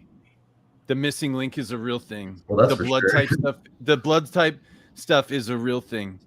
There's a complete explosion of mammals where no mammal growth happened before 65 million years. Then all of a sudden, no dinosaur growth and mammals explode. And when you think about dinosaurs and lizards, and they're cold-blooded, they could survive winter way better than we could. There's so many problems with that, just as I see it. Then take the meteoric sort of intellectual, like, triumphs of the human race from about 65,000 or 6,500 years ago it's just crazy. It's just meteoric ascension.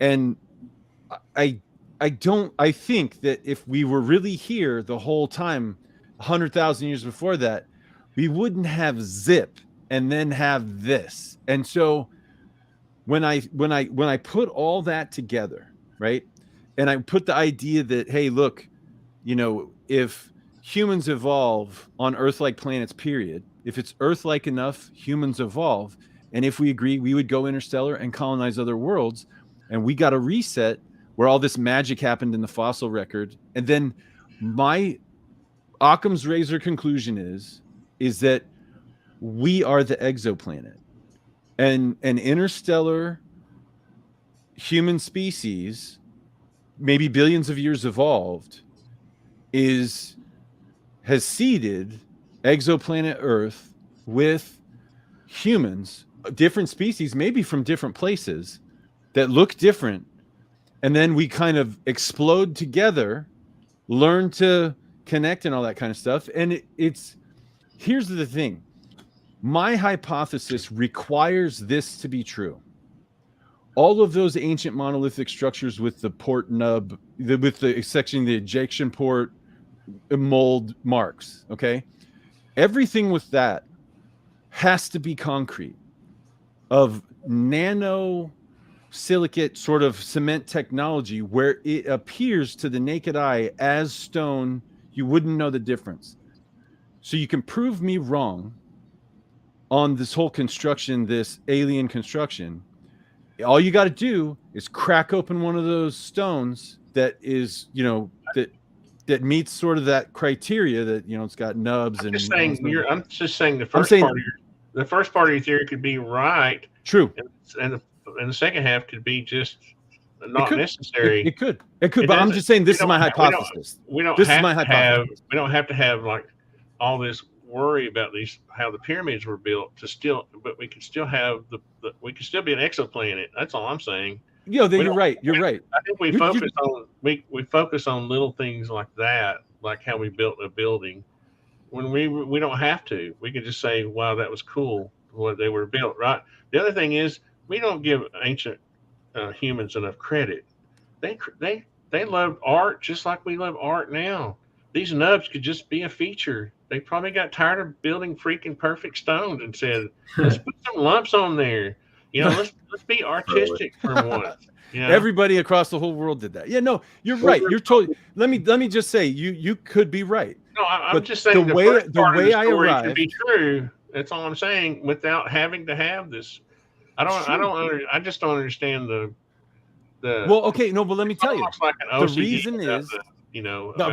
I know about the building stuff, but the reason is the reason that it's part of the theory is because my thought process began with, if it only takes time for humans to go interstellar, and we got a reset 65 million years ago, and the universe is 14 billion years old, then that means we have to be an exoplanet colony, because we are the youngest planet, right? In terms of the state of the art is where we're at. And if there's interstellar life anywhere and it only takes time, then it's going to be on an exoplanet like Earth that's been evolving for 1 billion years and hasn't got a reset. But something Patrick said earlier, though, reminded me, though, that you were talking about the DNA similarities. I mean, that is kind of a strong case for evolution, though, right? But if evolution transacts on any exoplanet, all they got to do is bring it here, and it's still there. I want to hear what Patrick has to say about that. Sure. I actually wanted to share my screen. I remembered a website called OneZoom, and it's a whole new model on the tree of life. It's interactive, and you can like zoom in and out. I'll show you in a second, I guess. Okay, I'll bring it up and I'll screen share it. Thanks.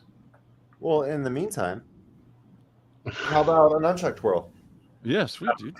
What? Yeah, I mean, Tony, you're right. You're absolutely right. Brad, I just want you to know I love you, man, and I'm not arguing with you. Whoa. No, it's cool. It's cool. But the reason that's part of essentially my hypothesis is because I get there from it only takes time, therefore we need to be an exoplanet. And if that's true, that we are an exoplanet colony, then then I need evidence that that we were put here by somebody else, and so that would be that evidence. That's the evidence I would have to look for. I think if I hadn't been in construction so long and seen so many people do so many marvelous things just with their hands, I think my experience is what leads me to think differently. You know? Yeah. I Man, how marvelous is that, though? Think of the technology they figured out, and this is humans, right? It's advanced. Are you trying to screen share, Patrick? Yeah. Real quick, Artisan and Brad, a thought experiment. Just we don't even need to answer it. Very rhetorical.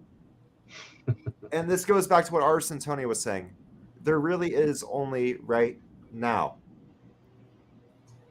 I just wanted to say that. I'm going to go. I agree with that. Yeah. But it is fun to postulate about the past. That doesn't mean that it still exists, but we can talk about it. Yeah, it is. It's what I appreciate from reflecting on the past is the humility that's garnered from that. And I guess my motivation in my resistance to the alien theories is that I don't want to cheapen that story. I don't want to disregard some of the evidence that I've seen to fill in gaps where there could be. And I mean, again, maybe that's me falling for the fallacy of thinking that humans are super special. I do think that we're super special, but I also think that because we came about it by accident, that we're also not that special. And psychology is riddled with the examples of how this is going to be. I don't think we're an accident. I mean, I respect your position. I don't like that. I don't. But I mean, we don't. I mean, so energy follows the stationary action principle, right? Water always goes downhill, all that kind of stuff. Well, if our matter in quantum physics is energy, right? Because E equals mc squared, matter is energy.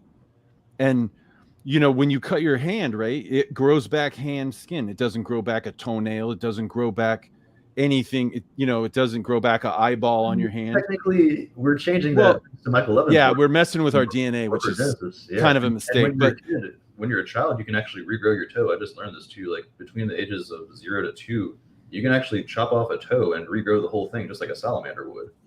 And then we lose that ability going forward. Okay. Just fun fact. But, yeah, no, because we're growing, right? Because I think maybe that's, who knows? I don't know why that is, but I know that our DNA is in our matter. And since our DNA is in our matter and our matter is energy, then that means DNA is in energy. And because, like you said, conservation mass energy, the energy and the information, conservation of quantum information, the energy and matter, your DNA in your energy has existed since the beginning of time, because energy can't be created or destroyed. Your DNA is in your matter is energy. Therefore, your DNA has been in the universe since the beginning of time. That's why I think components for the DNA have been in. They weren't assembled. Well, look, I don't know, because his energy has been here since the chemistry. We started hydrogen and helium were the first two, right? It's carbon, hydrogen, oxygen, and nitrogen are the main elements that make up the human or organic life. But I'm saying if your energy, then your DNA is in your energy. Conservation of quantum information means your DNA has been in the universe, period, in some form, assembled, not, I don't know.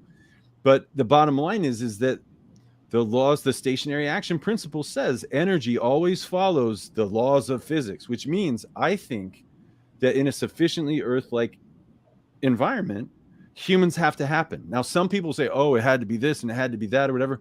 I'm just saying in a sufficiently Earth-like environment, humans happen all the time, every time, can't stop it. It's or something like humans. I mean, Elon Musk, something like humans, right? Maybe it's Asians.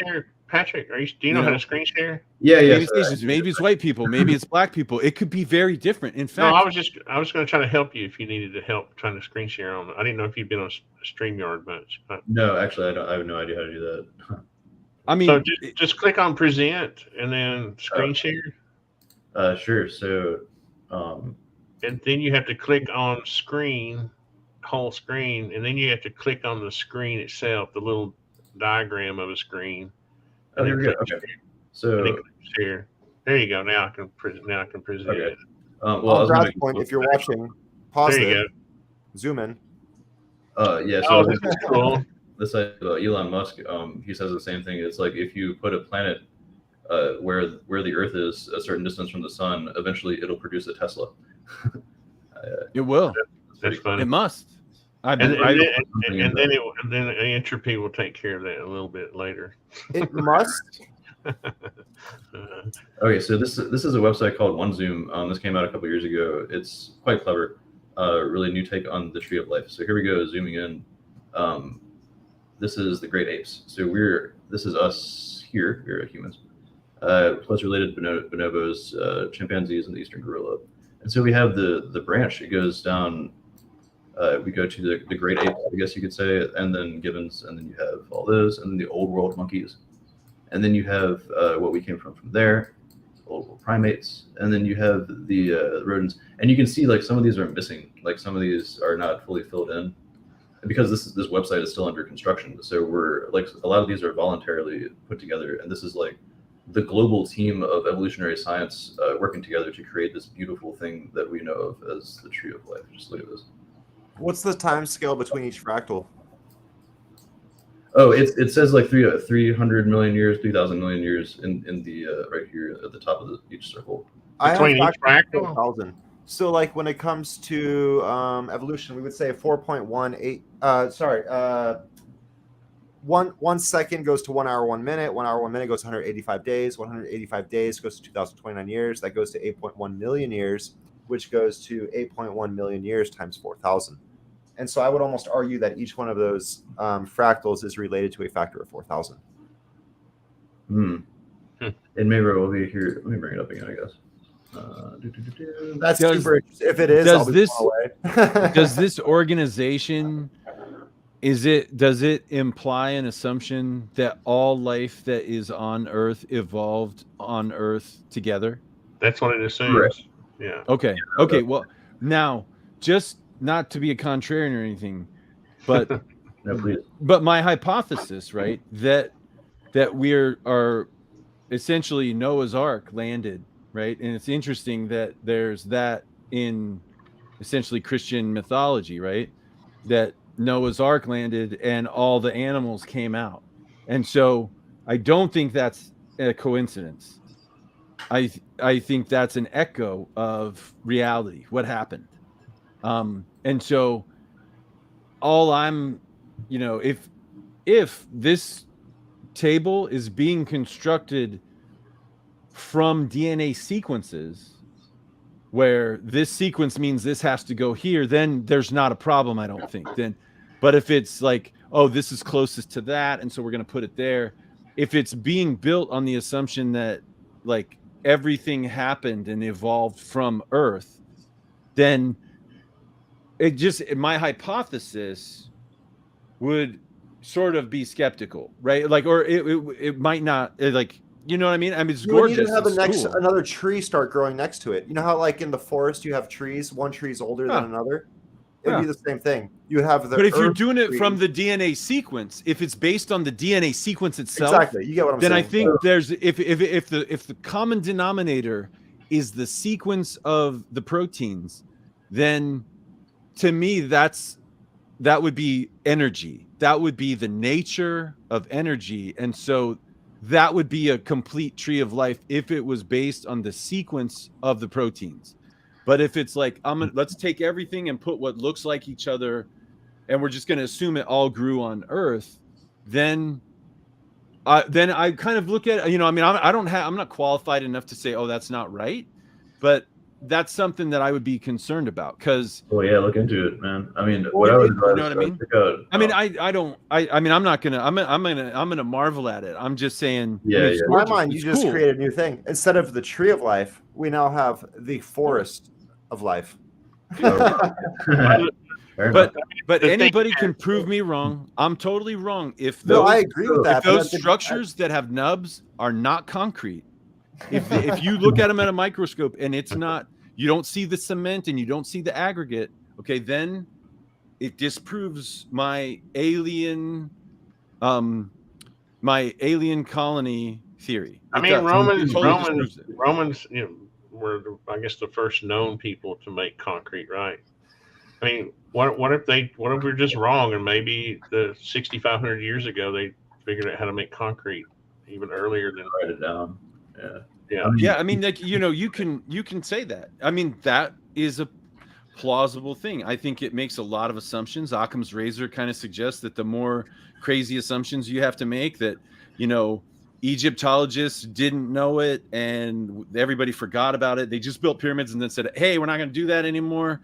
Like, you know, and there's nothing else. I'm saying just like the Industrial Revolution, may have been another technology that springboarded them away from building pyramids, because it was time consuming and labor. No matter, even if it was concrete, it's still a heck of a doing, right? Yeah, I think it's impossible. I totally agree with you. I agree. But not only I was gonna say not only technology, but maybe an ideology. Pyramid building is stupid. Let's stop doing that. That's what I was thinking too. Like the motivation that we had for building these structures, I don't think we have as much today. I mean, religion is still very strong today, of course, but the means that they had to build things like cathedrals, well, they didn't have those means. They had experimental means of figuring out how to do things with very little. And perhaps one of those things was indeed building these flawless seams. And they thought that was like, this is another thing. Humans are very very much motivated by lines, and we notice like structures and angles very well.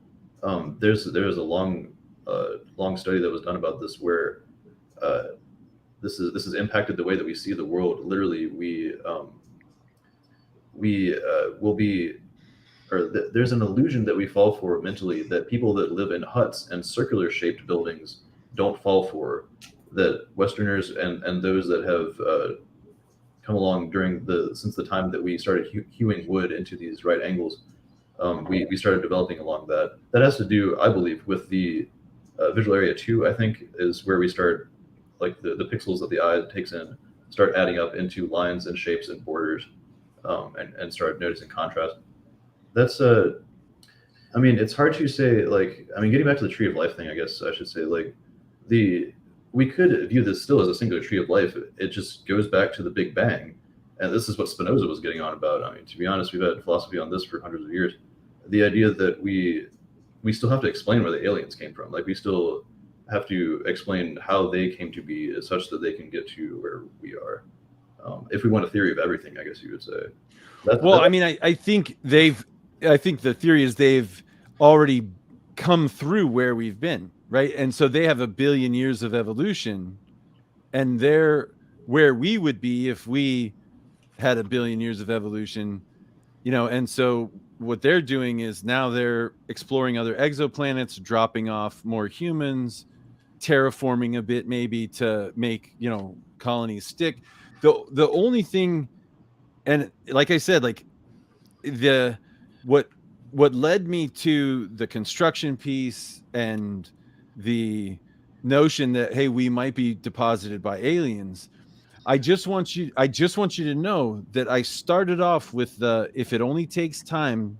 My critical thinking algorithm is, if it only takes time to become interstellar, right? And we're a baby planet that just got a reset, then we are the colony.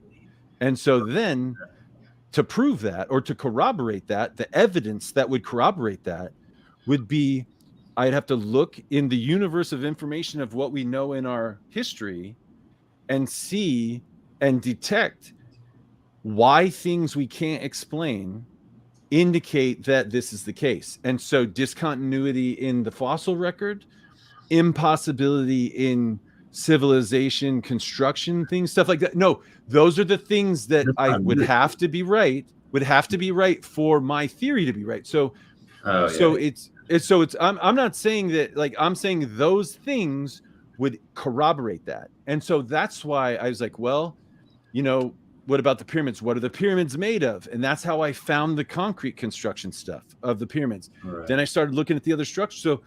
So what happened was, I created this hypothesis that it's aliens. And now I'm like, well, it can't be right unless there's evidence that proves it. And so that's how I found that evidence. And well, I'm saying that it doesn't have to be, you don't have to have that cooperation, because it's true. If they are just dropping off people here, that doesn't mean they can bring concrete mixers and lime and Portland cement with them. Yeah, but they just brought knowledge, and they dropped them off, and they said, okay, here's the ingredients. Let's go make concrete. That's true. That's true. So that's true. If I may, the point is, though, that I'm predicting it, right? I'm sorry. My theory predicts that, and then I found it to be true, or I found it to be plausible. Yeah. Now, the arguments against it are not predicting something, then finding it to be plausible. The arguments against it are looking at what there is there and then making up a different story. There's a very different. No, I'm not doing that. I'm just saying that I'm using my experience in construction to say that humans are capable of a lot of things, a lot of great things, and there's evidence of that. And interstellar humans did what honestly don't think those structures are. Honestly, they're not as magnificent as the cathedrals are. I think we've advanced. Or Dubai. Construction, huh? Modern Dubai. I mean, Dubai, exactly. Yeah, that's ridiculous. No, that's seriously. I want to say something real quick. Amazing. I completely agree. I'm doing my best to keep it in my mind. The space shuttle. Artisan, you always talk about the greater now. Like we only perceive the now. Even if we travel back in time, we're only experiencing now. So there's this thing called the greater now, and then we have our perception within time, and we think the Big Bang exists. We all know that's nonsense at this point. So what I'm going at next is that there's fractals of creation based off orbits within time, all overlapping, which somewhat create those that tree that Patrick was showing, where we're drifting inwards, and as we drift inwards through this fractalized universe, experiences become more complex, DNA evolves, there's an overlapping of energies. Right.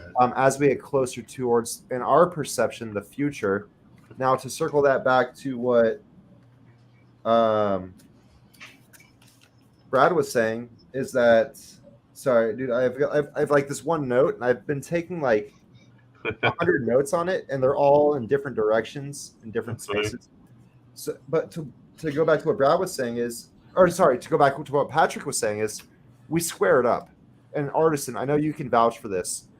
When it comes to us perceiving our physical reality, like our perception of time, we square up the window in our mind.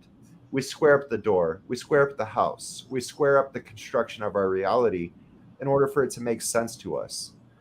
And that's a function of evolution.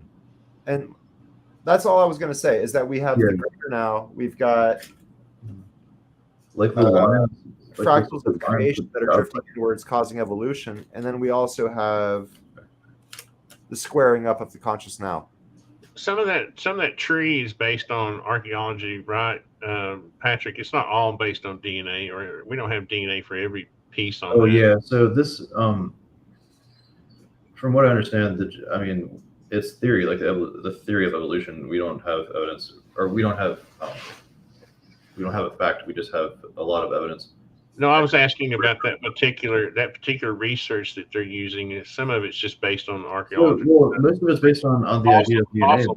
Right. Carbon dating? Yeah. Sorry. Would it be based off carbon dating? So that's one method that if you listen to Bill Nye the Science Guy, actually he's a great reference on this. He'll talk about it in his debate with Ken Ham, which is a debate that it's like a legendary science versus religion debate. Yeah, I remember that. That's actually pretty close to where we live, Artisan, where that took place. Actually, I like Ken, but he's kind of weird, but I still like him. Yeah, weird debate. They definitely took a tour through their Noah's Ark replica that cost, what was it, like $2 million to build? Yeah. He's very dedicated to his work. We'll just put it that way. Yeah, that's. I mean, so what Bill Nye tends to talk about is like we have carbon dating, we have ice core samples, we have there are other methods that are similar to carbon dating. We have like radio telemetry. What is it, like radio dating? I forget exactly what that is. Like half-life, like radioactive half-life dating, like the. But that's carbon dating. Carbon dating is carbon dating. I guess, yeah. I guess my question is based on, and I'm just curious because I don't know this, and this is why I have these things. I like learning from you guys. How far back have we physically linked DNA similarities? Like what? How far back does that sample of DNA go? I mean, it goes back past the woolly mammoth, right? You mean humans? You mean human DNA or human-like DNA? Well, we're saying that there's similarities among, right? We share DNA. Archaeobacteria. Yeah, archaeobacteria. I mean, we think that's how that went down. We had the cyanobacteria and archaeobacteria. I think there are like two types that came up, and from then, like we had RNA, or one of them like took RNA as far as it can be taken, and are still existing in some form where it's mostly just RNA that they're operating off of. and the rest of life went on with DNA. I mean, DNA can only last what 100,000 years at the best, in the best case. It goes a little I think further, I it- think. I But think it was modern more- science says that archaeobacteria broke into protozoans and plants and animals. I forget the actual like scientific term for the And plant. when I'm saying, I'm not talking about theory. I'm saying It's 100,000 years. the oldest physical DNA that we have. Yeah. Spotted horse was painted approximately 100,000 years ago, though. No, like, what you're I know what he's saying is that what is the longest Oh, time okay. Sorry. that DNA can last or survive? And there's actually some research that they did. There was an archaeological dig, and they dug up fossils of Tyrannosaurus rexes, and the Tyrannosaurus fossils, that they smelled like decaying bone, Wow. which suggests that there were Tyrannosaurus rexes that were alive, as there were some as few as 100,000 years ago. And that's based off smell, but not necessarily the sedimentary layer. I don't know. I think it was the dated T-Rex as was like 200 million years ago. Yeah, yeah, which means that there were some that may have survived in very small numbers for a really long time, which might make sense because I mean, nothing can kill a T-Rex. If the environment didn't kill them, right, then they're going to live. And so it's possible that, and they were actually Christian scientists. But it seems like it's credible. They're like, they were saying, hey, look, here's dinosaurs or whatever. And I mean, unless they're lying, but they said they found like a bunch of them, like a boneyard of Tyrannosaurus rexes all in one spot, and they stunk. The fossils, the dig sites smelled like decaying stuff. And to me, now I don't know if that's true. I mean, I'm just going to trust them, I guess, or maybe, but in some ways that would corroborate my notion that, aliens, oh man, we got to get rid of these dinosaurs, right? So let's kill them all. So that could also be evidence for the asteroid impact, though. Like they all died instantly on the asteroid impact.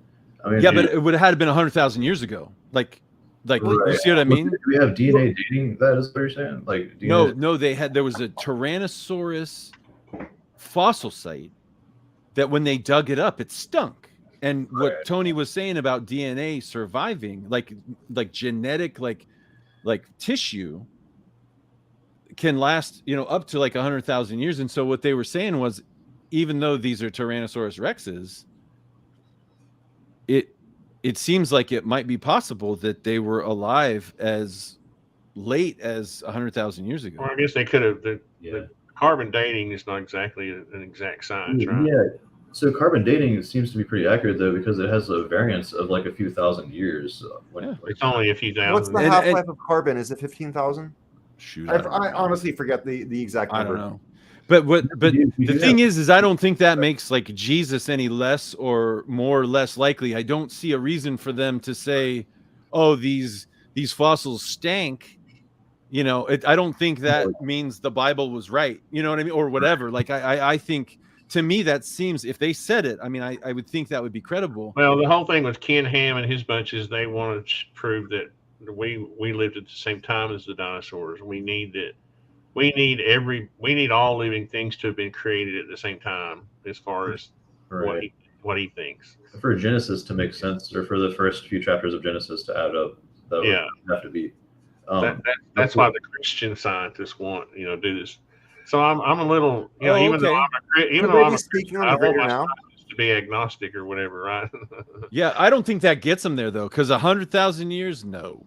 Like, well, no. Just in theory, I'm just asking you guys: do you think that they could be referring to the greater now instead of like our perception of time? What do you mean? The greater now? The greater now has to do with how past and future all exist, and like even when Ars and Tony talks about it, like if you were to travel into the past, you're still just experiencing your now. So like past, present, and future all exist within what I like to call the vortex of time. So could they potentially be talking? That's my theoretical question, my rhetorical question in a way. could they be theoretically talking about the greater now? They could be referencing that idea, and they may have stumbled across one of the great truths in that regard, I guess. Well, that was the first thing that came to my mind when you said that. Whoever said, I forget who said that, but yeah. It's a little more simple than that, though. With the fundamentalist Christians that we're talking about, really go to great extents to. I mean, I myself, I believe that Jesus came. I don't have a problem. Oh yeah, I do too. I don't have a problem with evolution, though. I don't have a problem with, like, I'm not a staunch. Dude, you and me, we totally agree. So totally. I don't know why they insist on trying to prove that. Yeah, I don't know. I think it would have been very difficult for us to exist at the same time as dinosaurs. Yeah, we would have been wiped out. I mean, unless we had, yeah, I mean, I think that's why the aliens had to take them out. I think that's why continents. interstellar humans had to take them out, because we'd just be dinosaur food. Like, it made sense that or I forget exactly how the story goes down. But the main idea is that the asteroid came down, it took out all the large life, all the large reptiles that were cold-blooded, and then like cold-blooded, and then warm-blooded mammals that were still able to survive under brush or under things that they could survive in, were able to live past that, and they became the little capuchin monkeys that eventually like had that bilateral symmetry, had the organs set up, had the eyes, the nose, the mouth, and all the senses and all that. That eventually became chimps and became us. Oh, and just another thing, the 2.4 million years old is the oldest DNA that is. That's what I was looking for. Thank you. Yeah. See, because that tells me. See, when I hear that, I just think failed colony, right? And if you look at and most of the time when you hear that kind of discovery, it's a tooth or a bone fragment, and the human DNA is like 2% of what they found, and you know what the other 98% is? It's like bear shit, or it's like it's essentially humans that got ate. They don't tell you that, but if you ask them, they will say these humans were likely eaten and digested by, bears or wolves or whatever. Because what is that saying? That's saying that it's a failed colony, if you ask me. That we put them down and then they got ate. You know what I mean? Yeah, because there's no continuity. You'll never find any continuity between these 100,000-year-old DNA and these 1,000,000-year-old DNA. To me, I just see failed colony. Like, we tried to put them down, just didn't work. This would be another argument that's given by Christian scientists as well that I talked to. The idea of this discontinuity, like they talk about it as gaps in the fossil record. Again, I have to make the point, like we're going to have those gaps. Like, there's no way we're going to be able to, even if we invented AI that like found a way to properly instruct us how to build the machines that would excavate all the proper parts in the world where we think that all of the places where we would be buried are, we're not going to be able to uncover all of the remains. We do have substantial evidence that's come about, though. I would say, like, we do have the little, like, we have Denisovans that we got from like a pinky, like a digit of a pinky and a tooth.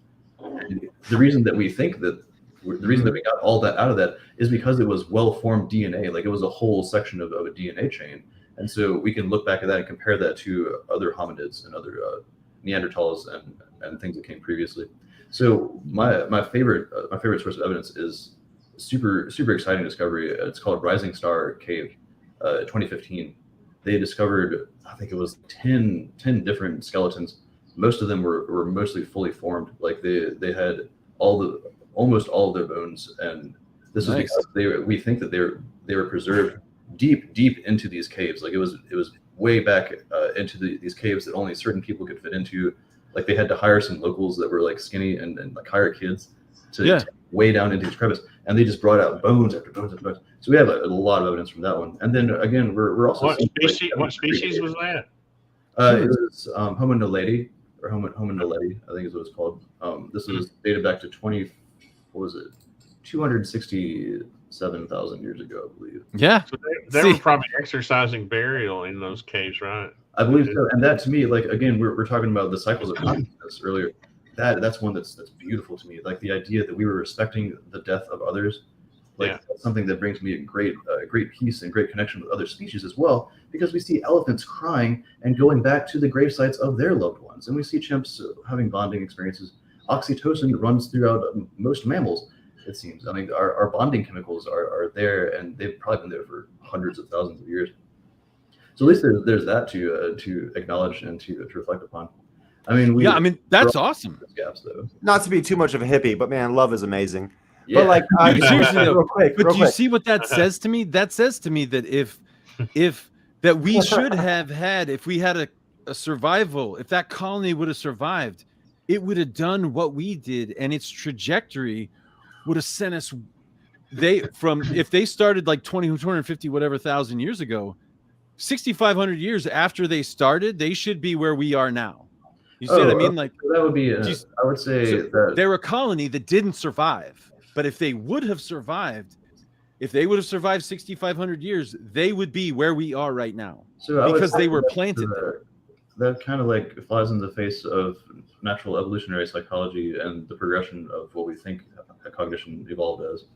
I mean, what I believe and what some evidence seems to suggest is that we did have like certain Einsteins that popped up over the time, and those Einsteins were able to talk to or at least describe language to the tribe. Like they probably realized that they can do the vocal grunts and they can signify and use symbolism. And of course, the idea of symbolism and representation in the brain is seen in hundreds of other species as well. Like you can teach those Einsteins are what I was referring to as springboards.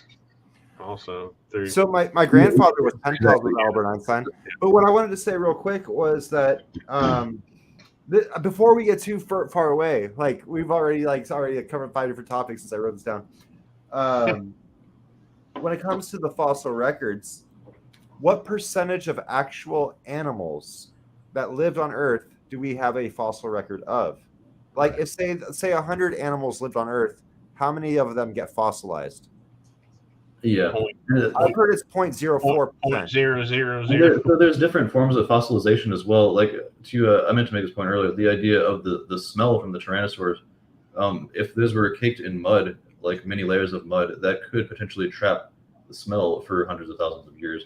I don't exactly know how that works with each type of scent, but I can see how that could be trapped. And then once we dig that up, it's like, oh, whoa. Well, we know methane can be trapped in the ground. That goes back to that whole quantum thing that Brad was talking about earlier, like how smell is different. Yeah, right. Smell. Right. No, I think that what Tony was saying is right, because I read that somewhere in that context that, like, even if it's caked in mud, whatever, like about 100,000 years is as far as it can go, because before it's just completely denatured and broken down. I think that's what Tony, because when Tony said that's my understanding too. Yeah, we know methane can be trapped, right? Because we mine methane. That's how we get it. It would be dependent on the molecular structure. So if it's a complex molecule that can't break past the grid-like structures, or potentially, let's say graphite, let's say like it's encased in graphite, we know that that's like these hexagonal things.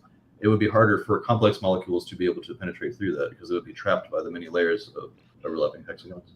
My understanding, though, is like Tony said, though, it would become methane, right? The complex DNA chains break down into their sort of atomic identity. So it would become methane, it would become carbon, become oil. It would become oil. Yeah. Exactly. It breaks down, and so it would no longer stink like rotten flesh, because after 100,000 years, it's completely denatured as a protein. That all relates to the temperature. Ultimately, it relates to the environment. And I think the research says that even in the most favorable conditions, at least that's what I understood from when I read it, is that about 100,000 years is the most you could expect something to smell like rotten flesh. Like after that, it's. What about the woolly mammoths that are like frozen in Antarctica or the North Pole or something like that? Well, we found samples of woolly mammoths that had their lunch still preserved in their stomachs, right? That's great. The permafrost is a great. Do those smell? Has anyone ever talked about how they smell? I don't know, man. That's a good question. I'm sure woolly mammoths probably ranked pretty. They don't smell great. They didn't have a way to take too Maybe much it's only in the dirt. Maybe it's only in the dirt. It lasts 100,000 years, but in the ice, maybe it goes longer. Who knows? It's certain environments. It's the environment. That seems totally reasonable to me. That seems like a totally reasonable thing. Yeah, I mean, we do see like a pretty solid, like if you look at the entire chain of history of evolutionary fossil studies, we do see like a pretty linear progression since evolution began. We think we just have to we do end up filling in gaps in that way too, because we don't have each individual stage. Like we don't have we have lots of different stages there. Like this is a thing a lot of people don't. We aren't taught this at all in school. We are to a slight extent, but it gets very much narrowed down. I mean, we have at least like 20 solid species that we can define based on their DNA and comparing their DNA with all the other species. There's a lot. Like as far as human development, to like fill in the gaps and make assumptions when we see evidence for a certain line of thinking. Patrick, sorry, when you say there's 20 species, do you mean as far as human development? Yes, like the idea of Homo naledi, Homo erectus, Homo georgicus. I actually have a skull of Homo georgicus. That's like a really defining middle ground kind of skull where you see the chimps have because the chimps are like this essentially. The bone in the back of their neck is like in the back of their skull essentially because they're hunched. But as we started to like become more erect like that, we started to have that whole towards this area, like towards where our neck is facing straight down and our head is ahead. Man, you just blew my mind. It's crazy. And you can see like through time, like you can see the progression. Now that we have evidence, we can see where that center hole started to like change over time. And Homo georgicus. Imagine a Fibonacci spiral of the primal vortex of creation, and imagine that tight spiral becoming bigger. Like you're expanding outward to be more one with God, in a way, or the primal vortex of creation. Sorry, it blew my mind. Like the evolution of a species almost resembles the becoming more tuned with the primal flow of creation. Yeah, it's beautiful. It is the I remember when I was a child, I was practically born in a Southern Baptist church. And I remember when I was about 10 or 12, I had this kind of awakening to science. And I had to break down. It was really kind of a downer, I really sympathize with some of these people who were caught up in the church. So, like the Ken Hams and those people, where they can't like open the blinders up a little bit and somehow come up like I did, start to develop the idea that yes, all of this could be true. We could have evolution and we could have a spiritual side and we can have science and religion and spirituality can all be true, right? It doesn't have to be one or the other. I think. I think you're totally right. Artisan, is to talk about like a fourth dimensional perception of time and a fifth dimensional perception of time. And so our fourth dimensional perception of time, clearly we have the human experience, and we have past, present, and future. And in our past, there was a big bang. Universe was created. Subatomic particles coalesce. We got atoms. We got particles. We got elements. We created stars. I could go on, but basically we got Earth. Humans evolved from Earth. We have our fourth dimensional perception of time. But in the fifth dimensional vortex of creation, it's the greater now. That's a completely different thing. That's a different dimension of experience. And that relates, in my opinion, more to the spirit. What Brad likes to say, the surface of a holographic black hole. And there's I'm with you, dude. Flow still, the river of creation that's drifting inwards always in a Fibonacci spiral related to the Planck scale.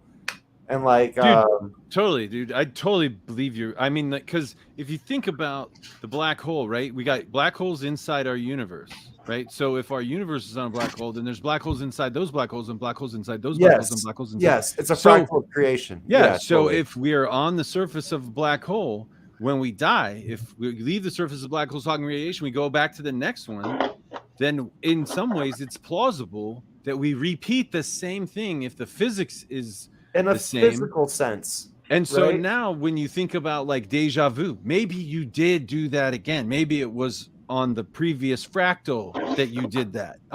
So in a lot of ways, like there's it's plausible that things happen. But to Tony's point, when he's talking, the way I got here as a spiritual matter was that, we look at the Bible, right? That's God's word, right? That's, handed down and stuff.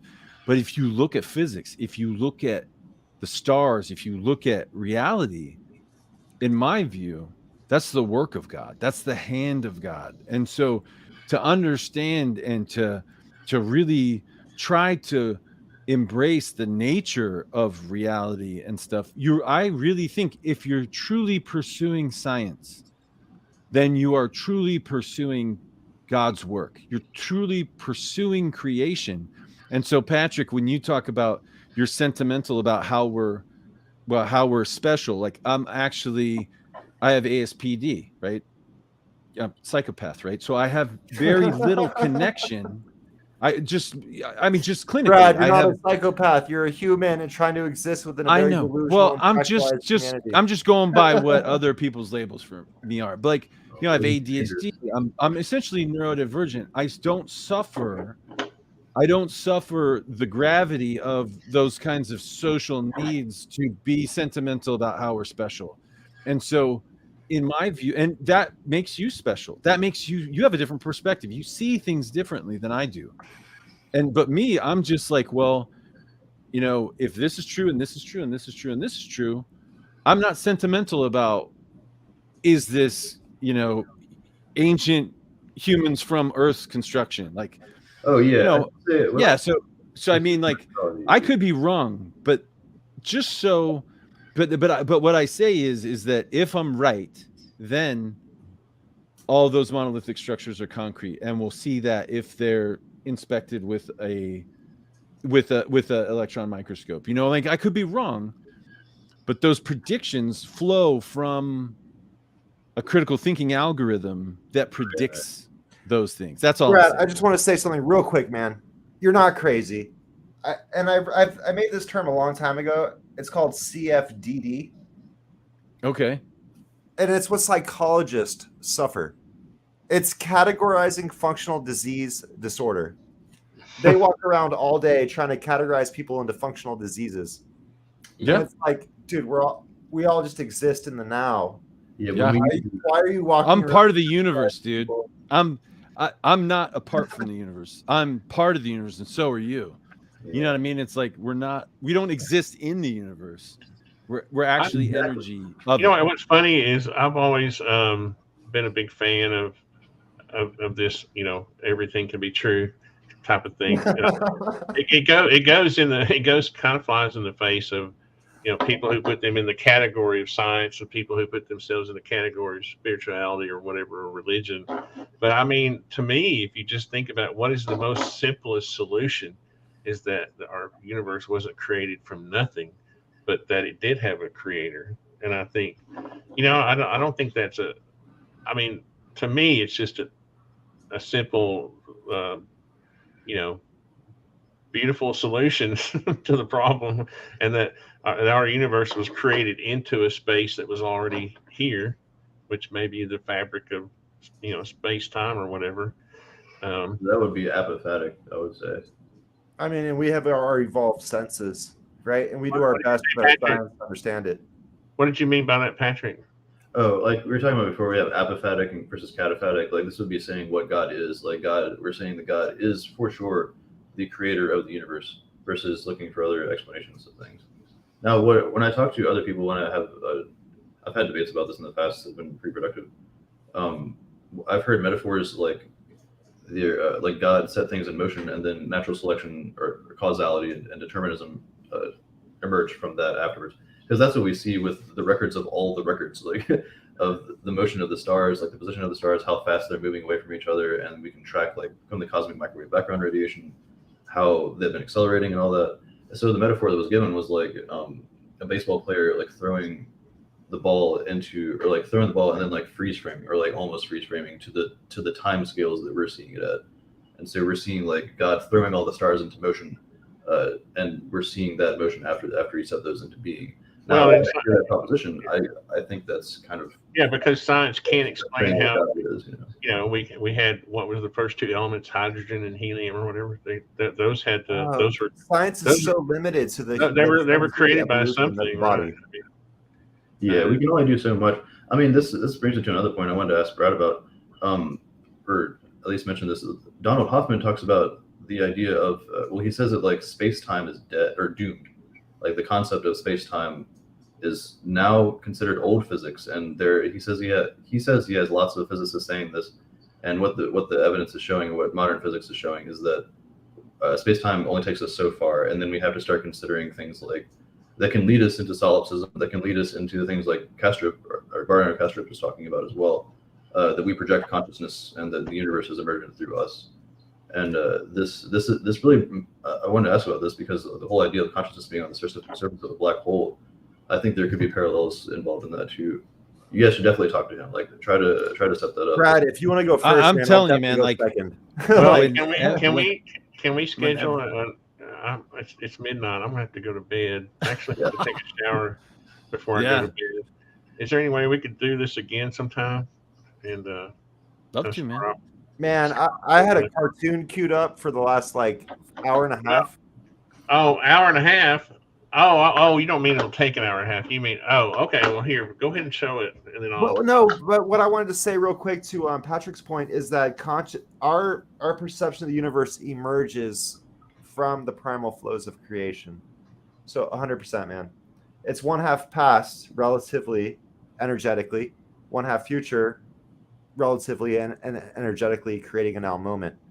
And that all exists within a vortex of creation relative to the Fibonacci spiral that's going inwards.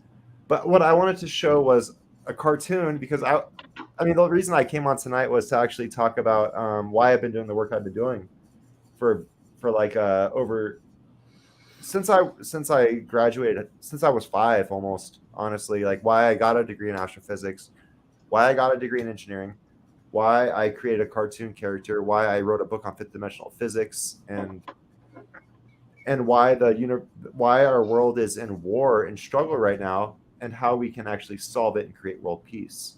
So like I just wanted to show at the end of the day, all I wanted to do is like share a cartoon today. Let it rip, dude. Let it rip. But I like mean, if you guys want to go on real quick before that, it's a 2-minute cartoon and it might be a fun way to end the video. Sure. Oh, well, all I wanted to actually drop a couple recommendations. If y'all want to learn more about what we've been talking about, check out the work of check out Matt O'Dowd as well. I'm glad y'all brought him up. Great researcher, great science communicator, I would call him.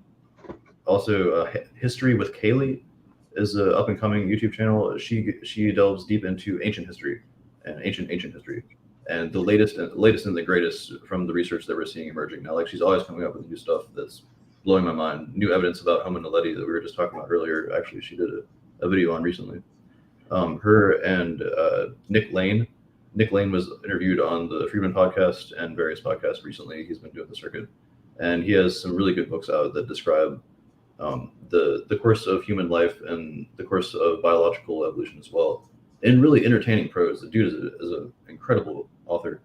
Them, and then concerning the religion and spirituality and science debates, the best dialectic that I've seen on this that's been conducted so far has been had by John Verbeke and friends.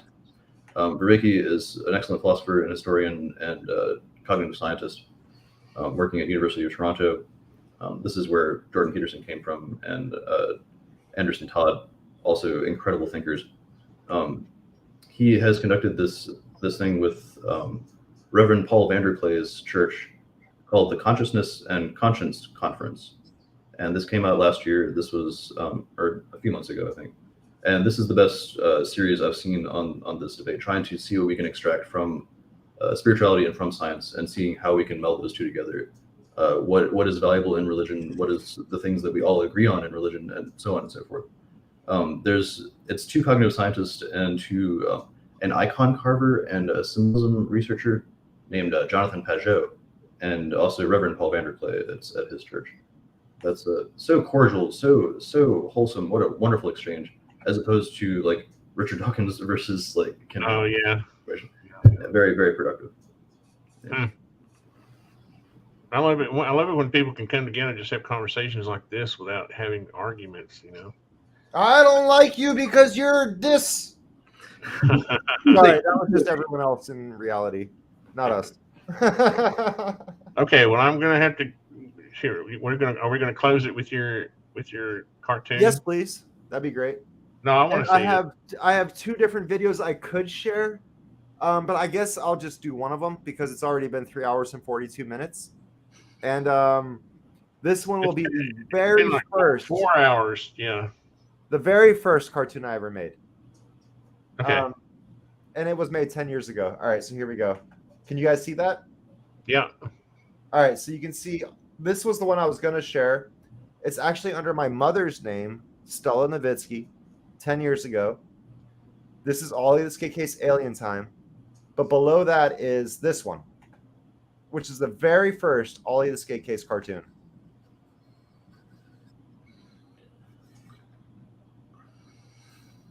I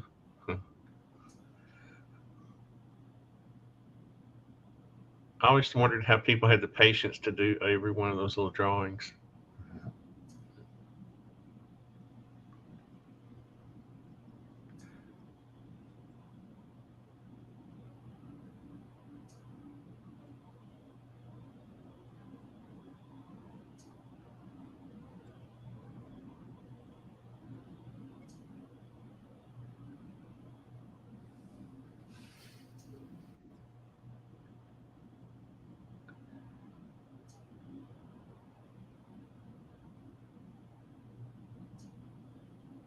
Is that really one long cartoon? That's amazing. No, I think he rewound it and did it again a couple times. I was like, what the heck? You got to the back one, and then the thing changed, and then he came and did it again. I might have done the repeat twice or 3 times. I was going to say. That's good, though. You know what? You should photograph each one of those frames, and then you could make a video out of it. But, I mean, at the end of the day, it comes down to love, and I feel like that's our greatest sense as far as evolution within time. And the sense of love has to do with the ability to synchronize with past and future events, as well as stepping into the greatest laminar flow of your creation. And so what's challenging for me is that, like, a lot of people are like, I love that. It's like, no, you don't. You don't love that. You just like it because people have told you it's amazing and you're in a delusional state of humanity. You don't actually love it. It's not part of who you truly are. Like, love has to do with the primal faucet of creation, the primal flow of the creation. And like, universal grammar in the Chomsky sense is emotion. I'm convinced. Emotion, you don't have to teach emotion. You show up with emotion.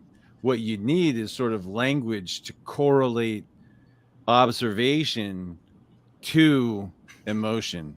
But if you want to, when we die, we leave the surface of the hologram. The difference between sticking to the next hologram, I think, the nature of our energy that sticks us to the next hologram, vice perhaps passing through the hologram into the firewall, could be hell. Just saying. It might be hot. I mean, they think the firewall's hot. So, but I think what sticks us to the surface of the next black hole is emotion, is the universal grammar. And to the extent that Christians train love, even though that's not really what comes out all the time, but I think salvation, being able to stick to the next black hole and, going again, and eventually the primordial black hole, which in my view is heaven, where we unite with the consciousness, the universal consciousness, God's, the spirit of God, the primal vortex of creation. Yeah, when we get to the primordial black hole, where if we stick to that, we manifest. I think after an infinite series of evolutionary universes, the only thing that can be the primordial black hole is perfect evolution, heaven. After an infinite series of evolving universes, I think if you stick to that final surface of the black hole, and Jesus Christ is my savior, I think I go straight from here to there. That's just my belief. I think that's heaven. And so I think that's how consciousness, physics, religion, I think that is the Rosetta Stone of the universe. That's I'm with you, man. Philosopher's Stone right there. Awesome. Yeah, all the stuff you talked about, like the things that you guys are talking about, man, I see it fitting. The language isn't always the same, but the universal grammar, I feel it. You know what I mean? We could be evolving to the point that we're going to create, like, from a fully reductionist point of view, we could be evolving to the point that we're going to create the artificial general intelligence that will be able to describe all answers to the universe that we're looking for and bring us to that singularity, I guess you could say. Yeah, where it's a we're singularity. merging with the next black hole. Like it could give us the instructions on how to transcend to that next black hole, I guess you could say. I mean, Artist and Tony and I were talking about that before we started. Was the Chat GPT and how it's just amazing. Artisan, if you want to just expand upon that, I mean, I know you already know what I'm getting at. Like, Oh well, I've been using it pretty much since ChatGPT came out on the beta side of things, and I don't know, I don't know what you were exactly getting at, but um, I think that when we pass that, we won't be. It's not this physical world that we will be experiencing. It's what we go to the place that existed before the universe was created by the creator. But maybe that's going through some wormhole somewhere. I don't I know. mean, yeah. No, now you're talking my language, man. You're talking about the surface of black holes. You're talking about. I mean, like I think now we're a lot closer. I think at least. Yeah. I don't know, man. But well, guys, I think I can say I love you guys. Alexei kind of put me down, gave me a downer when he said we can't love things, we can only like them. But no. When it comes to like delusional perceptions of creation, but as far as humans and vibrations and the ability to like manifest within existence, love is the natural creation, and that's why we didn't really get to go into what I wanted to share. And I wanted to share a cartoon. I guess I already did, but I wanted to share a different cartoon. Originally. I know, but man, I gotta go take a shower and get to bed. I hear you. No, but I think it's fair to say, like, I love you guys. You guys make me feel better about myself. I leave you better than you found me. In very short, there's friends of God or friends of the primal flow of creation, and then there's also friends of delusion. And when I say delusion, I mean like fractals of projected experiences, like the media telling you that these are your friends because you like these things and these things equal success, versus there's a natural creation and this person is intended to be connected to you. So no, I get it. I was just kidding. I'm just saying I love you guys, and thanks Patrick for coming too. Yeah, I love I'm you being guys. serious. There's love versus like. I like your science-based approach, Patrick. I appreciate that because I think we all need that kind of grounding, right? And I think you're a great resource for that side of it. I mean, I do try to like not to talk about myself too much, but that like I've been pushing that whole side of things. A lot of this conversation, a lot of what my channel is about is, and the books that I'm working on right now are about uniting those two worlds: the romanticism and empiricism, the blank slate model versus the noble savage model versus non-duality or duality, like Pinker talks about in his book The Blank Slate. I mean, the book that I'm working on called Universal Embodiment. I do try to get at that exact notion that we are the universe experiencing itself, and we do that through love. Like the main language that we use to communicate to each other is love, and we can call it whatever we want: loving kindness, grace, or empathy. I have a whole framework I'm working on right now called Graceful Pigeon. That's grace, empathy, acceptance, compersion, empathy, or equanimity, fortitude, unity. I won't get into all that. There are all these attributes that we have that connect us, and that is the language the universe is using right now to experience itself, examine itself, and be autobiographers of itself, recorders of itself, expressors of itself. And this is all love to me. Like this is all. And I think love is what sticks to the next black hole, and I think hate and anger and all that shit, that's what don't stick. I mean it. Like I really think that's what evolution is, like getting rid of that which the universe doesn't need. If you're spreading hate, all that kind of stuff, the universe, it's inefficient. The universe doesn't like, if I'm spreading hate, like you guys are the universe, you don't need me. I end up in the firewall. I really think you have a duality, and it's the good emotion that sticks to the next black hole. So I would guard your heart. I think hell's probably just the absence of God. I'm not sure that there's an it's the firewall. You're not on the black hole anymore. But I don't think there's a place where people go and burn. In physics, there's a firewall outside the event horizon of a black hole. Like it's a real thing. It's a firewall. M87. Look at M87. It's orange. It's red. No, I studied M87, and that was actually one of my projects for. What do you mean by there's a firewall? Y'all are gonna get me into this whole debate about We Well, got 7 minutes before 4 hours. and I All have right, to man. go. What I We'll wanted see you to guys say later. real We'll quick. pick it up. All right, love you, Brad. Love you too, man. Patrick. Love you Yeah, guys. I guess we'll just do that. We'll see ya. That's the way to do it. We're Look gonna up get the firewall. You'll We're gonna see get together part again of the soon, black hole. okay?